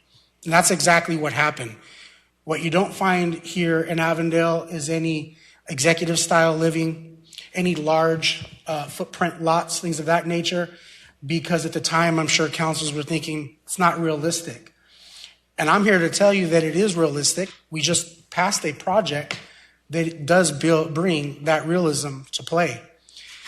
And in addition to that, and if we look at the pressures, if any resident has ever left the parking lot of Food City on Dyser trying to go north or south, good luck. Takes a while. Compound that with 291 more properties with the average, let's say, household of 3, you can imagine how much coming and going is going to be there. Now, that's not why I would vote against the project at all. I mean, traffic is what it is. But what I'm here to say and what I would like to speak on behalf of myself in this role and in this seat is that at what point do these West Valley communities say, let's introduce more affordable housing, not affordable renting? And with that, I just want to make sure that I communicate that. And in addition, one other point that I would like to make is that as we start to put pressure on our services with additional multifamily and, penalized for not being able to collect any taxes on that, the pressure remains on us. And is that a reason to not want this project? Well, some would say yes, and I would tend to agree with that. So I just want to make sure that I am not by any means client. I'm sure the applicant is here in the room. I said this when I met with you all, months and months ago when this came before me, that I'm not hostile to multifamily per se. I just think we need a shift. We need a shift in what we're looking for. And guess what? I'm one person on this dais that gets to make the decision. And my decision is let's offer more affordable housing, not affordable renting. So with that, if we can get a vote on this recommendation. Councilmember White, how do you vote? Yay. Councilmember Solorio, how do you vote? Aye. Okay, item passes 5-2. Thank you so much. Okay, let's go on to item 6D. Ron? Thank you, Mr. Mayor. We're on to 5D. We have a presentation by Renee Weatherless, your Finance and Budget Director. Discussion of the City Manager's recommended budget. Good evening, Mayor, Vice Mayor, and Council. We're here tonight to present the fiscal 2027 City Manager's recommended budget. This item is for discussion only and does not require any action. So to recap our budget process so far, we started back in November with a council budget discussion as well as a staff retreat. We then worked through the budget process and through the review and returned to council in March to discuss our funding and priorities, which brings us here tonight. So I would like to cover with you the changes that have been incorporated into the fiscal 27 budget since the previous version you saw in March. So the first is carryover. As we firm up our estimated spending for fiscal year 26, we continue to adjust next year's budget for any monies that won't be spent this year. They need to be pushed into next. We've also updated detailed projects within our asset replacement CIP and balanced the transfers between funding sources. Contingency budgets were also added per our financial policy, and when we make changes to the budget, we also have to update our indirect costs, which allocate overhead costs to various funding sources. Then, based on council's direction in March, we added back the internal audit consultant budget. We included funding for election expenses and removed the NASCAR sponsorship. The Holly Acres project construction is now funded from bond proceeds, and we incorporated development costs associated with the boulevard into our forecast, and also replenished the capital contingency back to a full $5 million in fiscal 2030 of our 5-year forecast. So when you look at our fiscal 2027 total budget revenues by category for all funding sources, we have bond proceeds at over $100 million or 25%. So we are anticipating issuing bonds next year for water, wastewater, and general obligation bonds for parks. Then we have local sales tax at 22%. Charges for services, license, and fines makes up 31%, which also includes our utility revenues, and state shared revenue at 13%. On the expense side of the budget for fiscal 2027, the total is $512.9 million, with the large portion of that allocated to our capital outlay at 40%. General government accounts for 17%, and public safety accounts for 16%. Now, when you focus down on just the general fund, for our total revenues are $123.9 million. So we have sales tax at 47%, followed by state shared revenue at 33%. And property tax makes up 3% at $4.6 million. And just pointing out that we do not plan to increase the primary property tax levy by that allowable 2%. Now, on the general fund expenditures, a total is $185.6 million, with general government making up 20%, public safety accounting for 32%, and capital outlay at 14%. So you've seen our 5-year forecast. For our general fund, it is for ongoing revenues and expenses, and you can see that we are structurally balanced in fiscal year 2027, and then not again until 2031. On the other side, looking at our one-time revenues and expenses, the adjustments that have been made here account for the carryovers of capital that is moving out into fiscal 27. So it's a smoother trend in our spending line. And in looking at our total general fund forecasted fund balance, first I want to note this is above stabilization, which is 35% of our prior year expenditures, operating expenditures, and capital contingency, which, as I noted, is a total of $5 million. And note that we did replenish that capital contingency out in fiscal year 2031, so that ending balance is at about $500,000. So we wanted to highlight a couple of other funds for you. So on this slide and the next couple of slides that we'll be looking at, the revenue is in blue, the expenses are in orange, and the purple line represents the projected fund balance. So this first fund is dedicated sales tax. This fund can be used to fund streets, water, wastewater, and transit.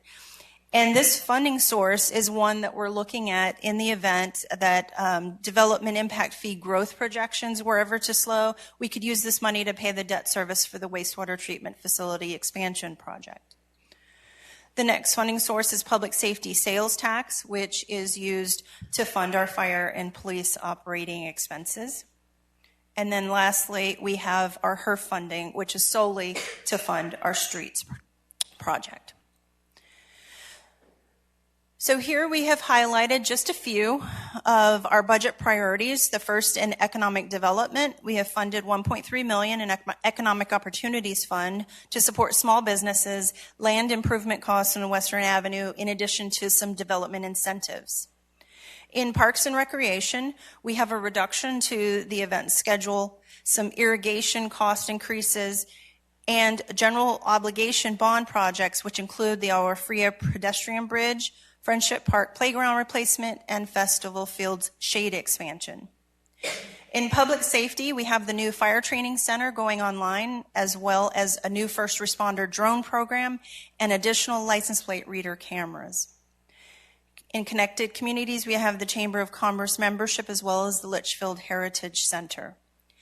Under services for the We Ride program, we have begun to fund additional costs from the dedicated sales tax fund. And we're maintaining our funding level at $200,000 for the contribution assistance program. And then lastly, we have included a total of 7.5 new FTEs for next year, 4 of those being funded from enterprise funds and 3 being a cost neutral change. So our next steps in the fiscal 27 budget process will be to return to council on May 4th for the adoption of the tentative budget for the city and for the Alomar CFD, as well as the city's financial policies. We have some deadlines in May to post a notice of final adoption before coming back to council on June 1st to adopt the final budget.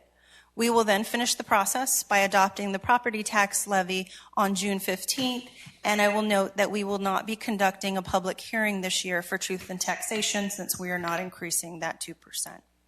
So this does conclude my presentation. I will take any questions. Thank you so much, Renee. Do we have any comments from the City Council? Just keeping in mind this item is for discussion only.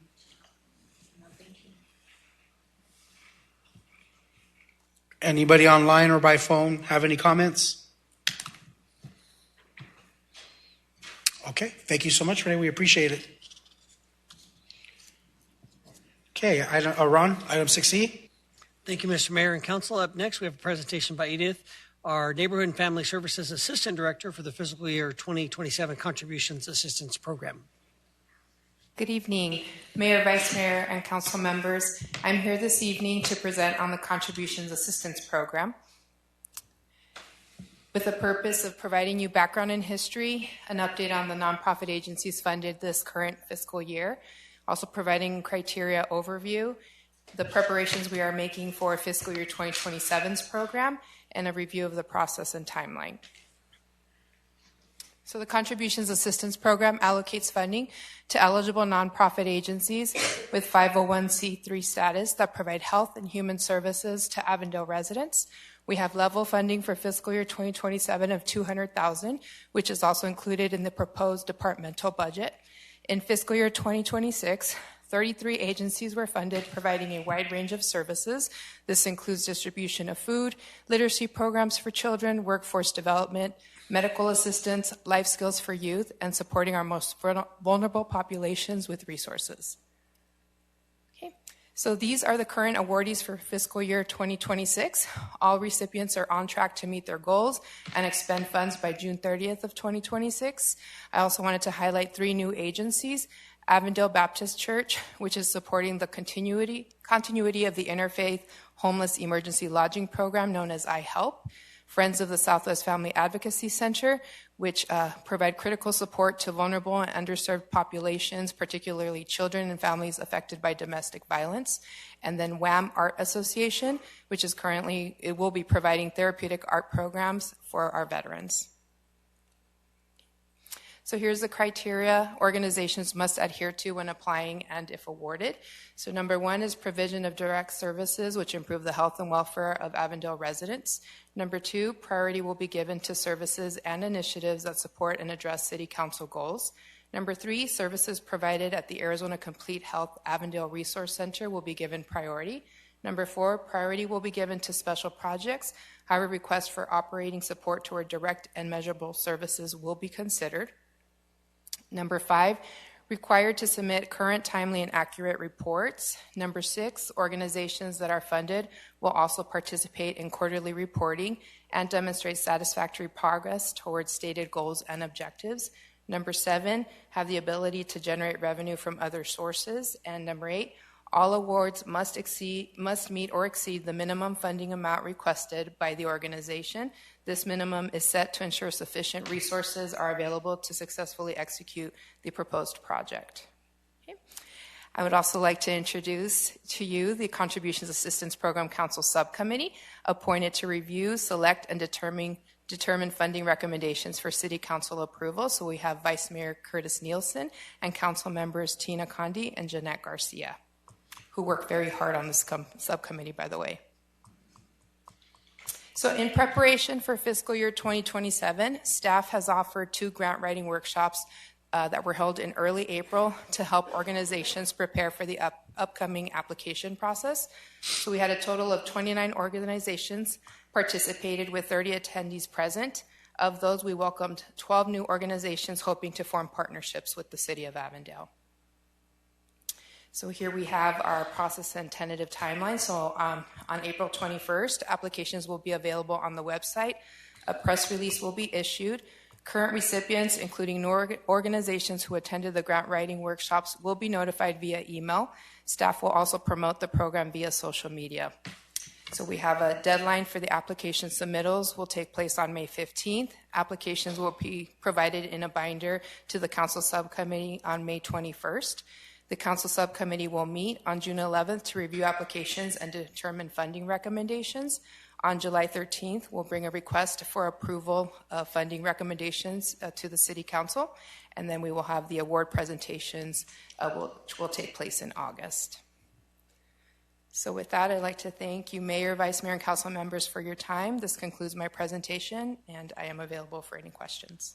Thank you so much, Edith. I appreciate the presentation. I'm just going to go first, just really quickly, because I'd like to thank my colleagues here who are serving on council, because, you know, I stepped in one year just to assist, and it was so difficult. They have a very tough job determining who is going to be awarded these funds. But more importantly, I'm really appreciative of the fact that you're offering the 2 grant writing workshops, because even if you have a new nonprofit who has received their nonprofit status, you know, often it's their first time going after a grant, and that's very difficult, stressful, and time-consuming. So the fact that you guys are providing that assistance, I think, is great. So anyway, I'm going to turn it over to my colleagues. Councilmember Weiss. Thank you, Mayor. Thank you, Edith, for the presentation. Thank you, Ron, for keeping these funds in the budget. This is important to all of us, and I know that in our workshops we have made it very clear that we really want to keep this funds, because the agencies are the ones who work with the residents, and they're the ones who know what they need. And I also want to thank our council members for your hard work and on this committee, but also at Interfaith. You're all there all the time and working with these agencies, these nonprofits, and understanding more about what they do. So thank you. Thank you. Councilmember Condi. Thank you, Mayor. Thank you, Edith, for the presentation. You're right, Mayor. It gets difficult every year because there's new folks that apply. And so we have to be very mindful to make sure that they are making a difference in helping our residents in our community. But, you know, one thing that we always try to make sure is duplication of services, because there's a lot of people doing the same thing. And so I know Councilmember Garcia, last year was her first time, so I'm looking forward to to working with you again. But, you know, Ron, Councilmember Weiss said it exactly. I'm glad that we're able to keep that $200,000 there. And who knows, maybe in the next few years, maybe we can increase it. Thank you, Councilmember Condi. Councilmember Garcia. Thank you so much, Edith. And then, one, I want to say it's an honor to learn from both Vice Mayor Curtis and Councilmember Condi. They honestly have a heart for the city and the people. If they could give everyone everything, they would, so they need me there to say no. But I say that because we do need the balance of who's going to get it, the duplication of services, and to ensure that this money goes to Avondale residents. You know, a lot of nonprofits do amazing work, and in recent months and the last year, we've seen a lot of money go to the wrong places and a lot of fraud happening. So I think, you know, the fact that we personally know the nonprofits that we're giving money to, that the citizens know that we work with these churches, we work with these nonprofits, we see them, we go to their events, that they know that their money is being well spent, because this is the taxpayer money still. And we want to make sure it goes back to the residents of Avondale. So I just want them to know that it is being spent well here in the city with people who are working for the people of Avondale. Thank you, Councilman Garcia. Vice Mayor Nielsen. And I'd just like to say thank you. I think when Tina and I started a few years ago, some of these binders were about that big and had to read 15 or 20 pages just to get to the meat of the story there. But you've been able to cut that down, make that more online and whatever else. It's simplified, but it's more helpful for us. We thank you for that and the opportunity to see those quickly. And as Jeanette had said there, these locals that are here with receiving these funds, we do get to see them once a month at the Interfaith Partnership, and just the joy they get and some of the things that they do, been able to mention of what they've been able to do with this is amazing. And listen to some of the success stories. You can go in and there's a lot of need and whatever else, but when you hear the success stories and the things that actually go from the funding that we've been able to contribute, it's well worth the time and effort and everything else just to hear what they have been able to accomplish and be successful at with the funding there. So thank you again very, very much, and we're looking forward to getting with you again and seeing where we can divvy that all up. Councilmember Solorio or Councilmember White, do either of you have any comments?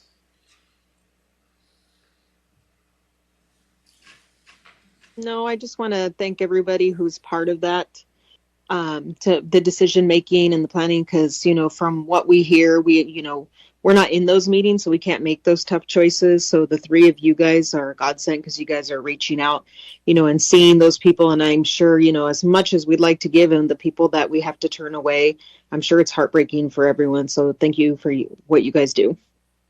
Thank you. I thank you as well, Mayor, for the time, and also thank you to Edith, Chris, the entire Neighborhood and Family Services for that grant workshop. I talked to an attendee of the workshop, and they felt like it was super helpful because they were one of those folks that got a no in the past. So they understand kind of the process and are focused on making sure we don't have duplication of services and making sure that the services are provided are really benefiting Avondale residents. And so that's really important. I appreciate your time, Vice Mayor, Councilmember Condi, Councilmember Garcia. I know you have a tough job ahead of you this year. Everybody's funding has been cut everywhere. So I lift you all up in advance and pray that you are able to make the discernment that needs to best meet our community's needs. Thank you so much. Thank you. Thank you so much, Edith. Appreciate it. And item 6F, Ron. Thank you, Mr. Mayor and Council. Last one for tonight. We have a presentation by Chief Espinoza and Kim Moon, your Director and City Engineer, on Traffic Safety Committee.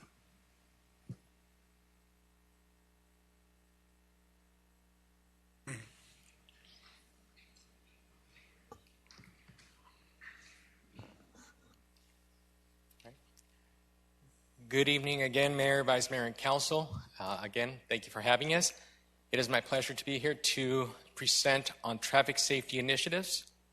This will be a joint presentation by Kim Moon and I. Oh, thank you. The first initiative that I would like to present to you is in reference to our Traffic Safety Committee.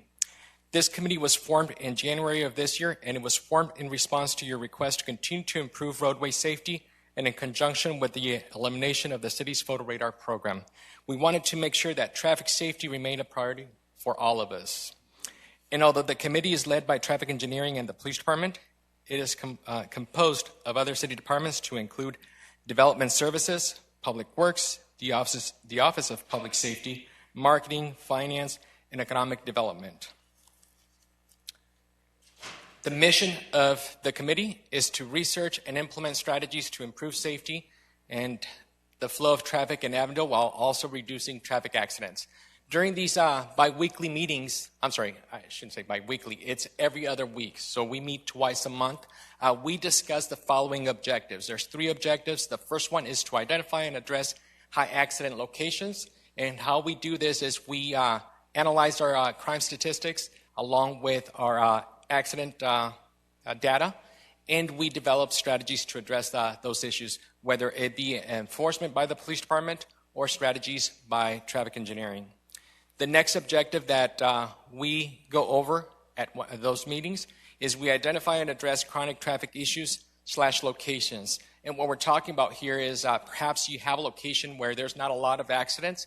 However, for whatever reason, we have issues with the flow of traffic.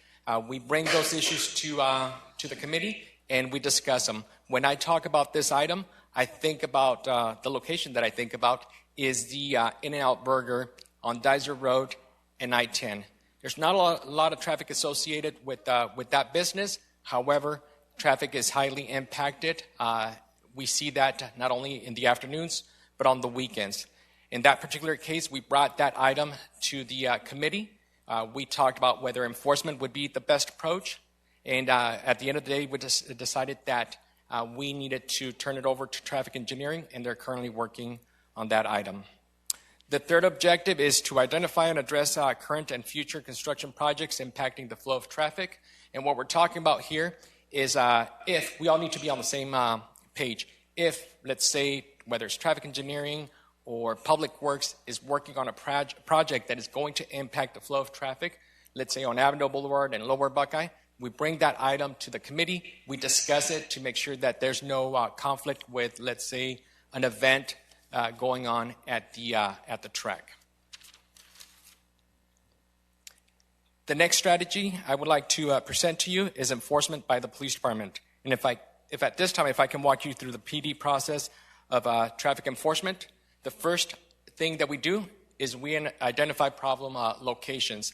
And the way we do this is by keeping our ears open to the public. We want to make sure that our community knows that they can call us and report what they're seeing, what they're hearing.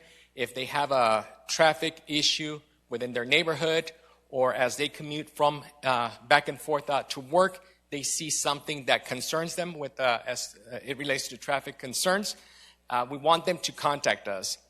In order to do so, we provide 2 outlets for people to connect with us. One is a traffic hotline, and the other one is through our AviWise program. We wanted to make sure that we kept these 2 avenues open for our community so that perhaps if you don't have access to internet or you don't feel comfortable with technology, you can go back and contact us using the traffic hotline. The other strategy that we use to identify problem locations is through traffic accident statistics. We review these statistics at least once a week at the PD. Once we review them, we begin developing strategies to address those problems. The other strategy that we use to identify problems is we use officers' observations. And finally, one of the other things that we do is to identify problem locations, we use technology. We deploy covert boxes. A covert box is a small device that we strategically place on a roadway. These devices capture data. They don't capture images. They don't run plates. It simply captures data such as the number of vehicles traveling on that particular roadway. It also gives us speed limits, the average speed limit, any outliers, people traveling at a very excessive speeds or whatnot. So once we know we have a problem location using the data that I just provided, we do what we call targeted enforcement. Targeted enforcement could be something as simple as the deployment of a speed trailer. A speed trailer is what you see there to the right of the screen. Those devices also simply capture the speed to let the driver know that they're speeding. They don't capture images. They don't capture license plates or whatnot. They simply tell the driver that their speed. The other targeted enforcement strategy that we utilize at the police department is we do special details by using traffic officers and our beat officers. What happens basically is we pull those officers from their regular duties and we assign them to a detail to do traffic enforcement. The other approach that we use for targeted enforcement is we use covert traffic vehicles. These are vehicles that are semi-marked patrol cars. When you look at those vehicles, you can't tell that they're a police car until they get behind you and they turn on the lights. And those are the strategies that we use for targeted enforcement when we know that we have a problem. But we don't want to neglect the city. If we also want to do proactive enforcement. And to do so, we use our patrol division. We use the patrol division by our expectation of our patrol officers is that when they're not tied up on a call for service, typing a report, or perhaps in court, the expectation is that they are proactive, meaning that they stay proactive by connecting with the local school, connecting with business owners, or connecting with the rest of the community. The other way that they can stay proactive is by enforcing traffic laws. But to ensure that they're properly equipped to enforce traffic laws, we recently added a number of LiDAR guns and radar guns. If at this point, if I can tell you the difference between a LiDAR gun and a radar gun. A LiDAR gun uses a laser to detect a vehicle's speed. In other words, one of our officers has to be stationary monitoring a roadway. If they see that a vehicle appears to be traveling at a high rate of speed, they use that radar or LiDAR gun and they use that laser to identify that vehicle. The laser pinpoints the exact vehicle traveling at a high rate of speed, and then the laser gives the officer a reading. The challenge with those laser guns, the LiDAR guns, is that the officer has to be stationary. Okay? With the radar guns, what they do when the officer points at that moving vehicle, the radars deploy a cone-shaped waves. When those waves hit a moving target, they come back and they give the officers a reading. The challenge with the radar guns is that if you have multiple vehicles coming at you, the officer will have to not only document in their report, but also testify that my observation was that one vehicle was traveling faster than the other, and then I used my radar gun to estimate the speed of that vehicle. So both of them are very effective. They're just used differently. So one of the things that we're doing today, we have 20 LiDAR guns. In the next month or so, we're going to be moving that number to 48. And we're doing so by using RICO funds and other funding.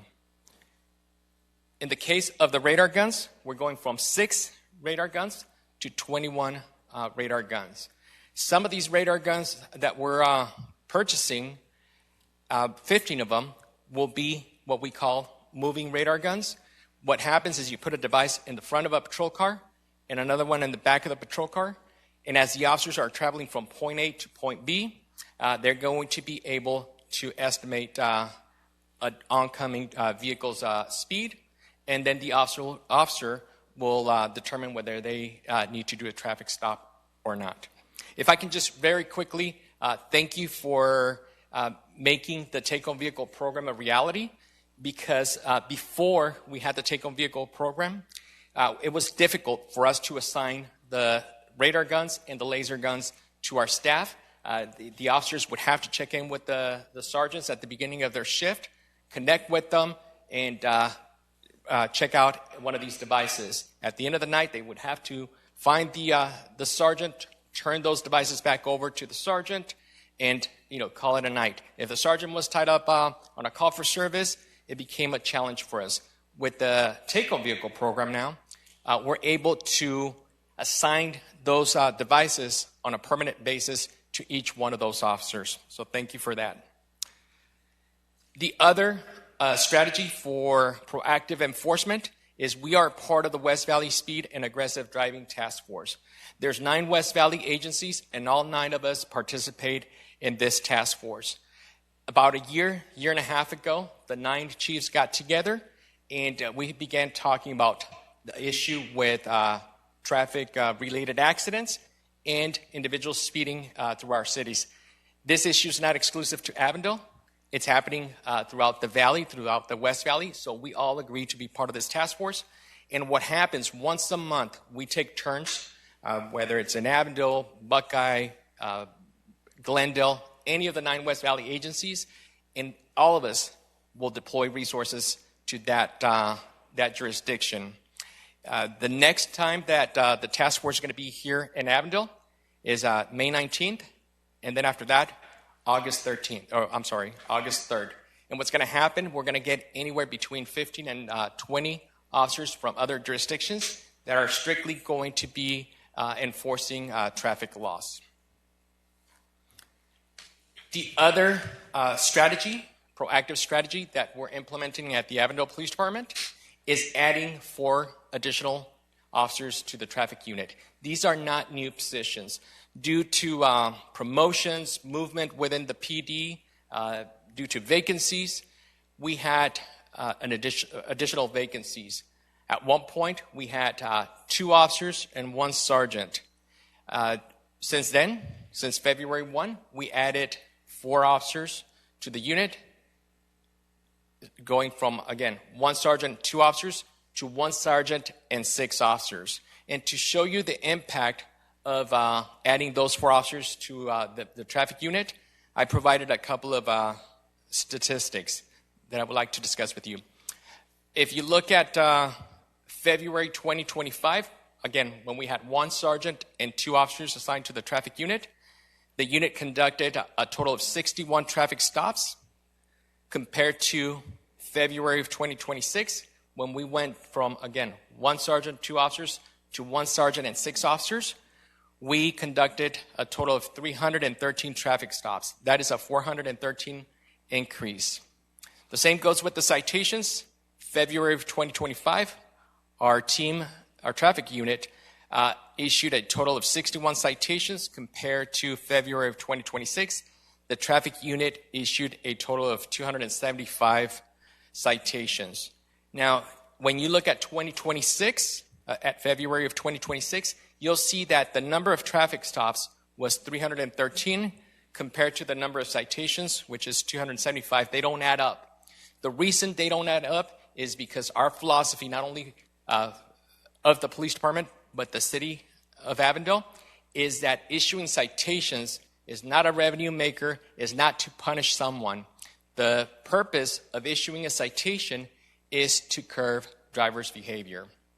And to do so, we give the officers the discretion. If they pull somebody over and they feel that by issuing a warning rather than a citation is going to change that individual's driving behavior, we give them the discretion to make that decision on their own.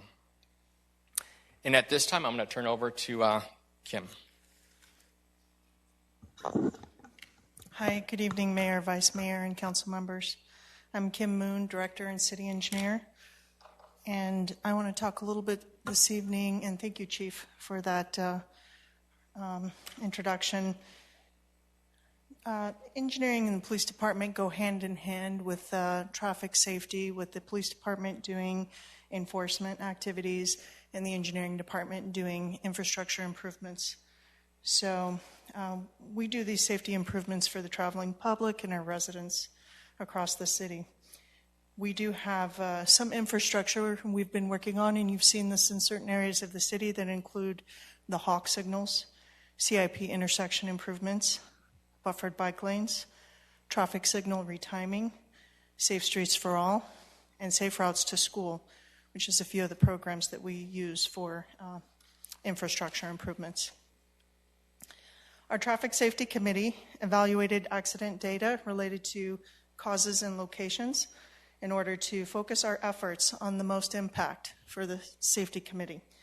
This map that you see here is a heat map, which brings focus on the areas with high accidents, and the causes have been analyzed as part of our committee. I want to make note of these Locations, Dysart Road and Van Buren Street, Dysart Road I-10, 107th Avenue I-10, 107th Avenue and McDowell, and Dysart Road and Rancho Santa Fe Boulevard. Dysart Road, Rancho Santa Fe Boulevard is the intersection the Safety Committee is focusing on first for our safety campaign, which is why it has a little asterisk or a star there, and also you can see the arrow on the map showing this location.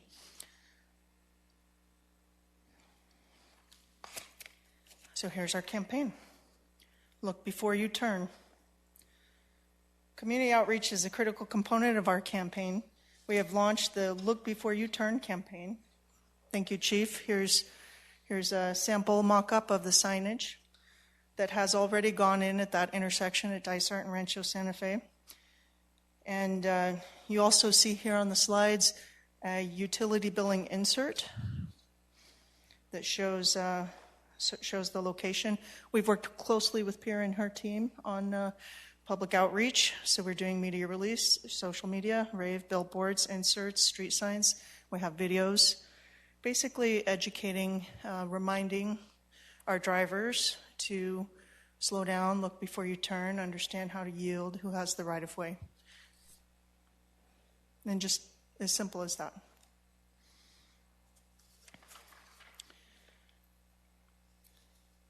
As part of our campaign, we looked at temporary signage installation.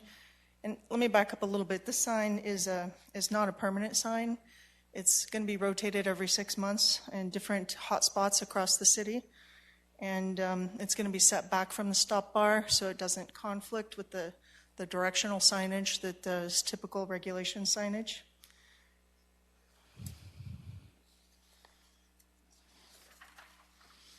I want to take a moment to talk about left turn safety.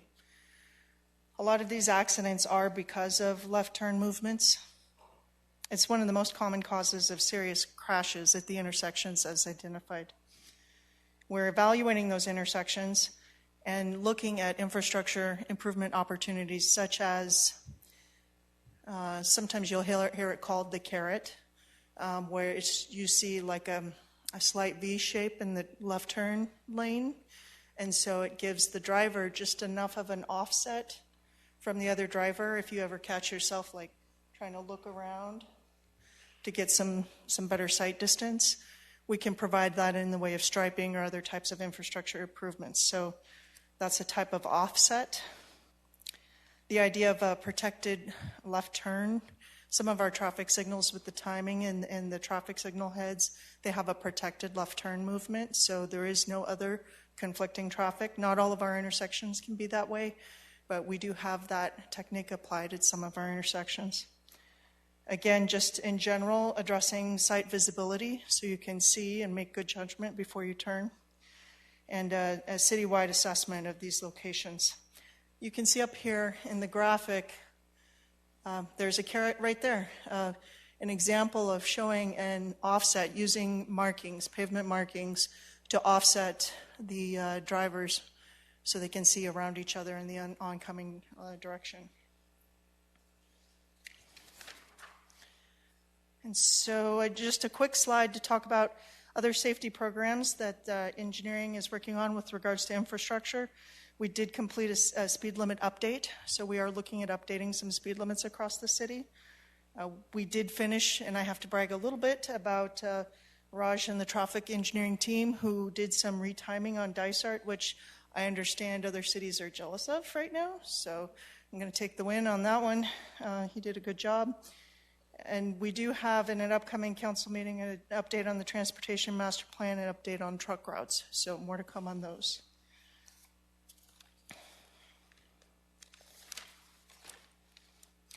And just to close things out, I want to say thank you, Council, for your support and your focus on safety for our community. We appreciate it.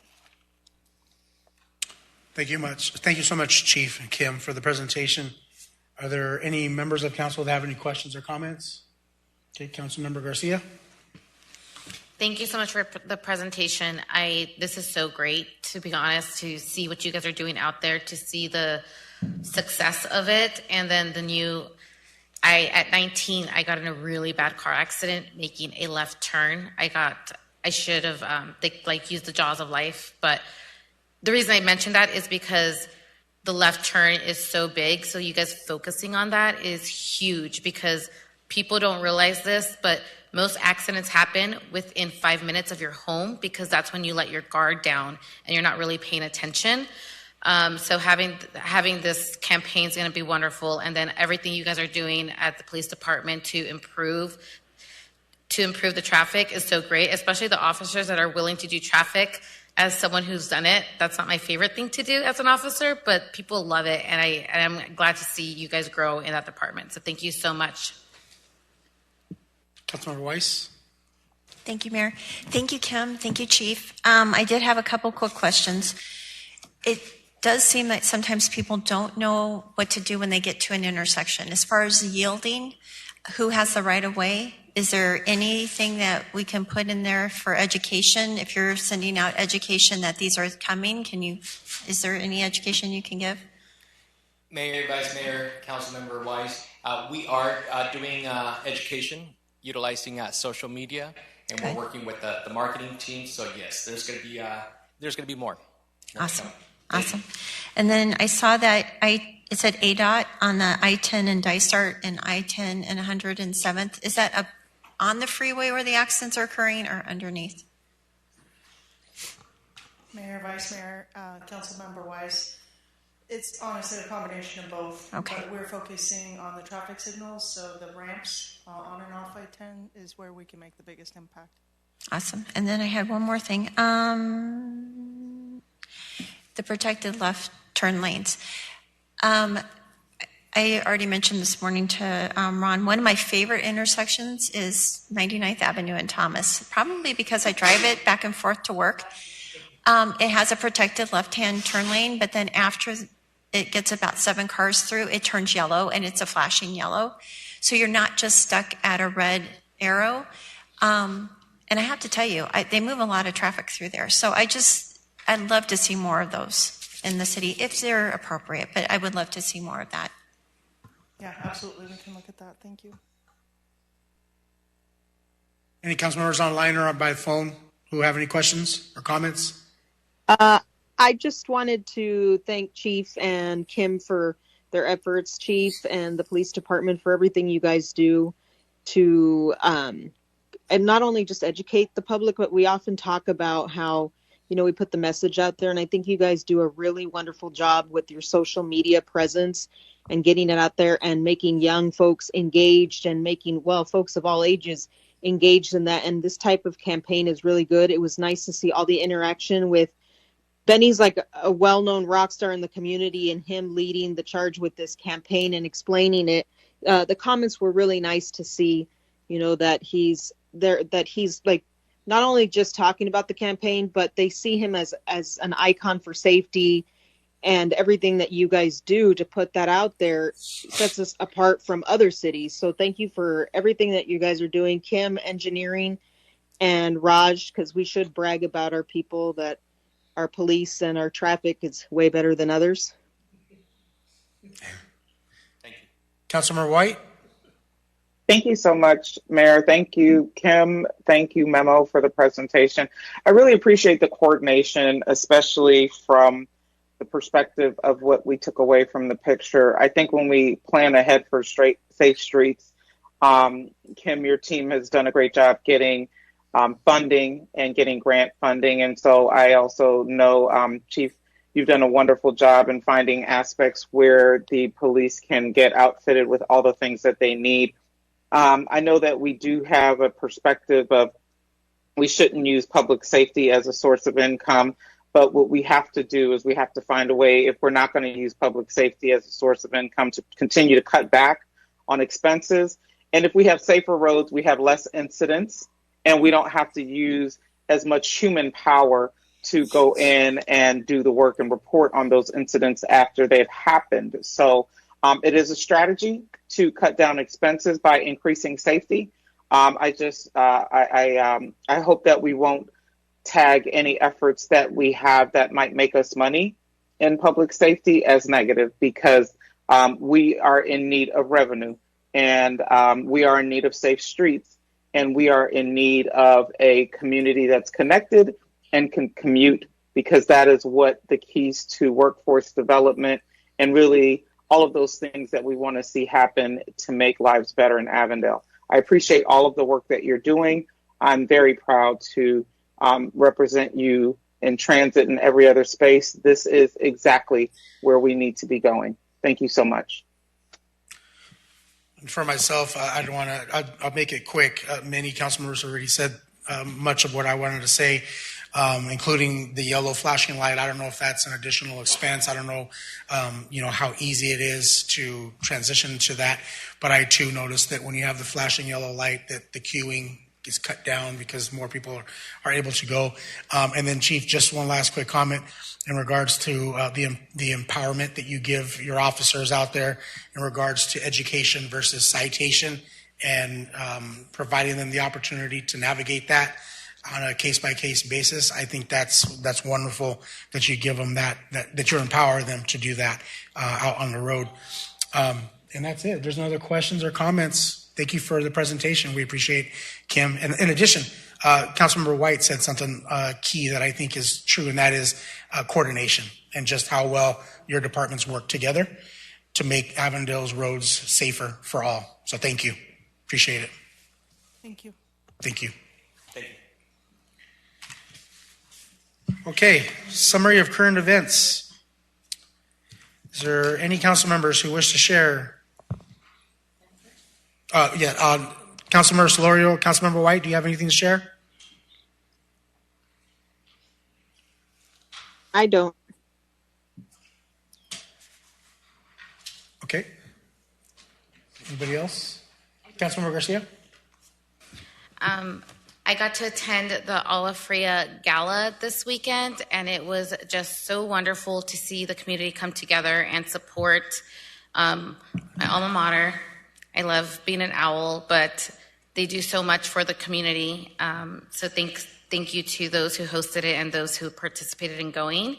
And then I just want to brag about myself because I don't normally do it on here. But I got legislation passed last week, so I'm very excited. I got a bill signed into law that will help accelerate military police officers to become police officers in our city. So hopefully it helps all of the cities and all the departments throughout in their recruiting efforts. Thank you. Thank you. I too was at Olafria's gala, and it's just, as Councilmember Garcia said, it's nice to see so many folks participating and working towards a campus that is welcoming and, more importantly, providing opportunity for their students. And also just another congratulations, because those of us who attended, as well as staff, Tracy Stevens' retirement. It was a good time to reflect, recap, and share in her experience here with the City of Avondale and the service she provided. So at this time, can I get a motion for adjournment into executive session? Got a motion from Councilmember Garcia, a second from Councilmember Condi. Will you please vote? Councilmember White, how do you vote? Aye. Councilmember Solorio, how do you vote? Aye. Thank you. Thank you. Item passes unanimously. We will now adjourn to executive session. For those of you going home, drive safe, and we'll see you in the next meeting.